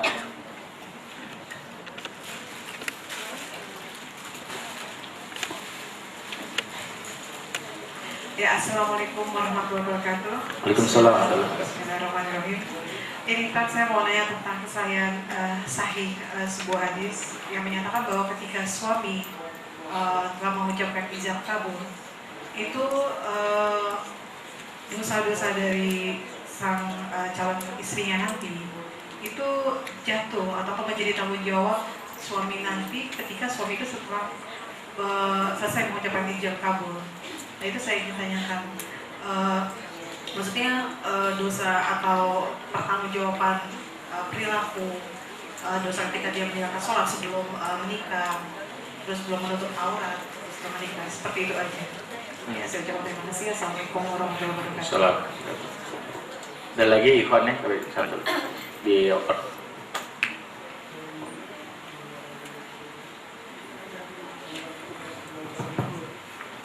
Assalamualaikum warahmatullahi wabarakatuh. Waalaikumsalam warahmatullahi wabarakatuh. Pertanyaan saya berhubungan dengan siklus yang saya sering lihat di kehidupan rumah tangga. Saya sering melihat sekali bahwa pada awal-awalnya fasenya gitu, fase pertama orang menikah itu biasanya mesra dulu, dekat dulu, saling puja-puji gitu kan. Tapi di tengah perjalanan mereka mulai dingin, mulai basi, mulai dingin. Pada akhirnya terjadi caci maki. Ini hampir mungkin kalau di Indonesia saya lihat di berbagai forum tanya jawab gitu ya, tanya jawab ini 50% terjadi di kehidupan yang menikah. Nah, Ustadz sendiri melihat siklus seperti ini, karena ini kan umum, gimana cara penanganannya agar jangan sampai ketika siklus ini terjadi itu merubah nilai pernikahan itu sendiri. Karena ketika sudah caci maki ke suami, sudah tidak hormat, ke wanita juga sudah tidak hormat, otomatis ini kan mengurangi nilai daripada ibadah menikahnya itu sendiri. Ya. Keduanya tentang posisi cinta ya, posisi cinta. Karena dalam salah satu hadis yang diriwayatkan oleh Abu Dawud dikatakan bahwa kawinilah wanita yang kamu cintai, yang mencintai kamu dan yang mampu beranak banyak. Posisi cinta di dalam ini kan penting, karena kita sendiri kan tidak mungkin bisa menilai seseorang itu karena ibadahnya, karena lain sebagainya kalau kita sendiri tidak punya perasaan, tidak punya ikatan emosional. Nah, ketika ketika kita menempatkan cinta pada posisi pertama, selanjutnya posisi selanjutnya mungkin pendidikan lain sebagainya, itu gimana posisinya menurut Ustaz? Karena saya sendiri termasuk yang berpandangan seperti itu. Iya. Terima kasih. Assalamualaikum warahmatullahi wabarakatuh. Kelihatan muka tuh melankolik kayaknya. Awalnya nggak usah bayangin, nggak usah bayangin. Iya. Saya begini ya, memang nih majelis ini menarik karena kita bahas ini. Ada dua masalah yang saya bilang akan lama dibahas, yaitu adalah masalah jin dan pernikahan kan gitu. Karena keduanya kan antara ada dan tiada. Makanya saya harus sudahi nanti ya, kalau nanti kelanjutannya kapan-kapan kita bahas ya. Karena banyak email masuk ke saya nanya, waduh saya kalau malam itu kadang-kadang begadang cuma buat jawab email, ngurusin yang mau nikah, kan jodoh gitu. Alhamdulillah ya, pekan ini udah ada 3 yang mau ta'aruf insyaallah. Tapi jauh-jauh ya, ta'arufnya ada yang asal dari Balikpapan dan sebagainya. Saya suruh ke Jakarta, masa saya ke sono, saya bilang repot ya. Jadi pertama hadis ini hadisnya goreng, saya baru dengar. Jadi kalau itu kaitannya dengan bahwa jatuh itu saya baru dengar hadis ini goreng. Saya kalau berkaitan dengan hadis memang harus dikaji lagi kitab hadis itu, karena kan ulumul hadis itu harus ada jar wa ta'dilnya, jelas siapa perawinya, siapa orangnya bagaimana. Kita harus lakukan namanya takwim. Kalau istilah hadis itu panjang, nanti harus kita jelas nih jar ta'dil ini benar nggak orangnya. Ya, jadi hadis itu saya nggak tahu perawinya siapa, riwayatnya siapa. Ya karena memang salah satu ciri hadis yang gharib itu adalah salah satunya bertentangan dengan nas lain. Ya, misalnya gini, kalau hadis mengatakan bahwa dosa ditanggung bertentangan dengan ayat yang mengatakan kullu nafsin bima kasabat rahina. Tiap-tiap jiwa bertanggung jawab atas apa yang dikerjakannya. Itu inna sam'a wal basara wal fuada kullu ulaika kana anhu mas'ulun, itu di ayat yang lain. Ini kalau diadu antara matannya saja sudah salah. Makanya para ulama kan kalau mengecek selain perawinya lihat matannya. Kalau bertentangan dengan matan yang sahih, maka ini menandakan bahwa jangan dipercaya hadis ini. Kan gitu. Maka saya dalam kapasitas bukan teliti hadis, tapi komentar saya kira-kira seperti itu dari sisi matannya saja diragukan kalau dikatakan bahwa dosanya ditanggung sama suami. Ya begitu istri enak banget ya, begitu maksiat terus kena dosa dia gitu. Si suami gitu gue ceraiin aja gitu. Jadi nggak gitu. Itu yang pertama. Nah yang kedua terkait dengan bagaimana siklus cinta yang disebutkan. Kalau saya bilang itu cinta yang nggak sejati, namanya cinta monyet kan gitu. Karena cinta monyet itu kan cintanya hilang tinggal monyetnya. Waktu awal cinta-cintaan, pas udah jadi mantan monyet lo kan gitu. Ini khas cinta monyet tuh kayak gitu. Ya. Makanya kalau cinta monyet jadinya seperti ini. Nah, yang ingin saya katakan, bagaimana kita memahami, ya, ini materinya harusnya nanti kapan-kapan. Nah, ini materinya adalah membangun rumah tangga surga.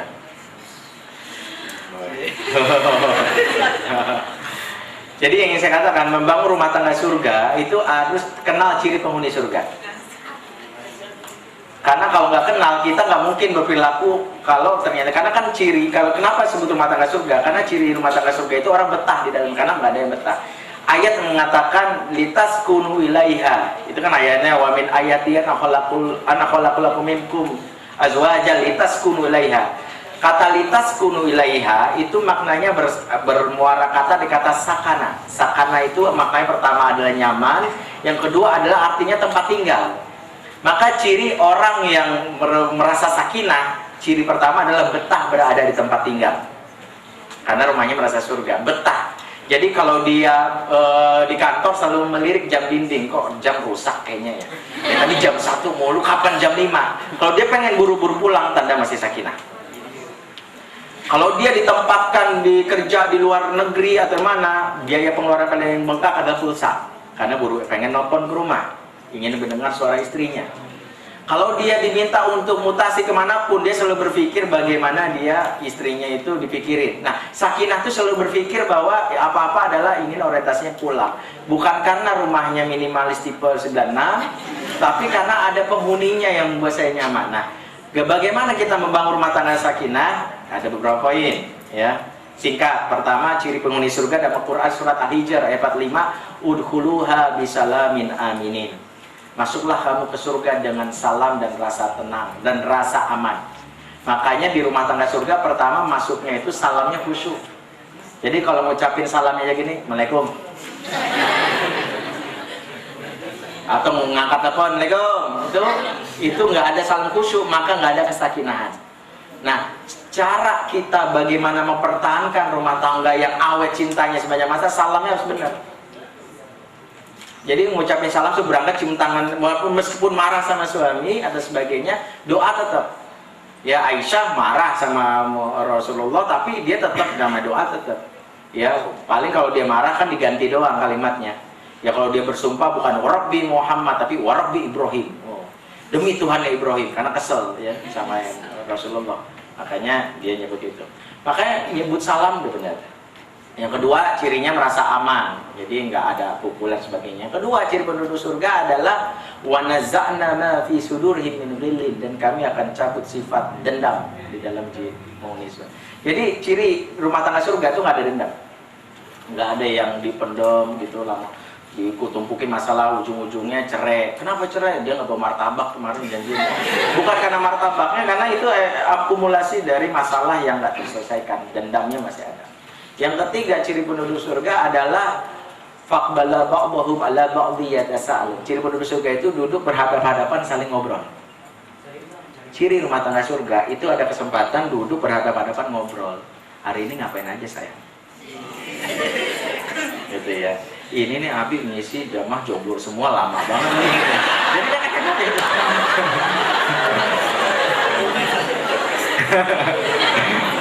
Itu kan sharing gitu. Jadi itu gitu. Jadi malam hari itu duduk berhadapan-hadapan ngobrol. Makanya kalau tidur sudah berbalas punggung, ya, mata sudah malas menatap, tidak ada sakinah.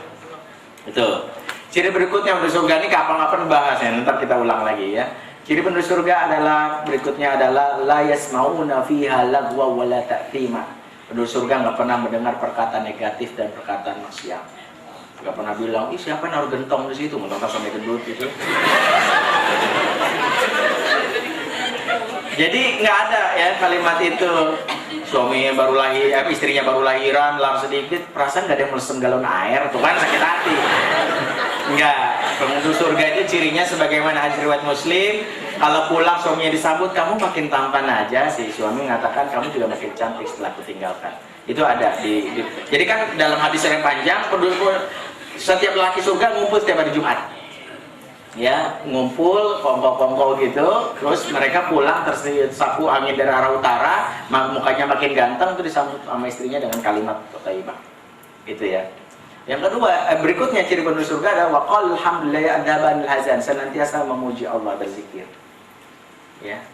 Jadi senantiasa memuji, berzikir nyebut Allah. Artinya rumah tangga surga kalau nggak pernah ngomong subhanallah, masya Allah, terus itu nggak ada zikir, nggak ada ibadah, nggak akan bisa. Karena konsepnya dalam Al-Quran law anfaqta ma fil ardi jami'a ma alafta baina qulubihim walakinnallaha alafa bainahum. Sumpama kamu menyatukan hati manusia dan harta akan bisa, tapi Allah yang menyatukan hati kaum mukmin. Makanya membuat cinta terpaut karena hubungan kuat dengan Allah. Kalau ternyata renggang sama pasangan, evaluasi, jangan-jangan sama Allah sudah berkurang hubungan karena nggak pernah sholat tahajud lagi. Berikutnya ciri penghuni surga adalah nggak pernah teriak, karena ciri teriak adalah penghuni neraka. Berbicara dengan lembut karena penghuni surga, karena cinta itu menunjukkan kelembutan dari suara. Maka dalam Quran zikir disebut ngomongnya harus khufyah, otodoru awa khufyah, dengan lembut, tentu nggak boleh teriak-teriak, karena teriak-teriak tidak ada cinta yang di dalamnya. Gak ada orang jatuh cinta bilang, aku sayang kamu, sayang, nggak ada. Cinta itu cirinya semakin lembut semakin jelek. Sayang. Nggak kedengeran tapi jelek. Karena di dalam kelembutan ada cinta. Nah ini yang saya katakan, bahas itu dulu. Jadi antum ntar ngapa-ngapa, rumah tangga surga masih panjang. Episodenya nanti kajian malam, majelis malam Ahad yang 30 episode lagi nanti. Bertahan aja ya, insya Allah. Mudah-mudahan ntar kita akan bahas ya. Ntar kapan-kapan kita bahas ini, materinya udah saya simpen ya, insya Allah. Nah terus terkait bagaimana kita mendahulukan, hadisnya mengatakan gini, tazawwajul waludal wadud. Ini antum pahami hadisnya dari riwayat Ibnu. Nikahilah bagi kalian perempuan yang walud, subur. Ya, kedua wadud, punya sifat ngemong, punya sifat kasih sayang. Ya, maknanya adalah ini dari sisi hadis ini supaya nggak salah paham. Kalau nyari perempuan memang harus subur karena kata Rasulullah, aku akan membanggakan jumlah umatku di hari kiamat. Wadud karena dia harus mengasuh anaknya yang akan merasakan kenyamanan selama di rumah. Jadi jangan justru perempuan yang dominan otak kirinya. Itulah kenapa salah satu penyebab perceraian mutlak karena banyak perempuan dipaksa keluar dari area otak kanan otak kirinya, diminta untuk menjabat tugas-tugas yang sebenarnya wilayah laki-laki. Terus misalnya menjadi kodi, menjadi hakim.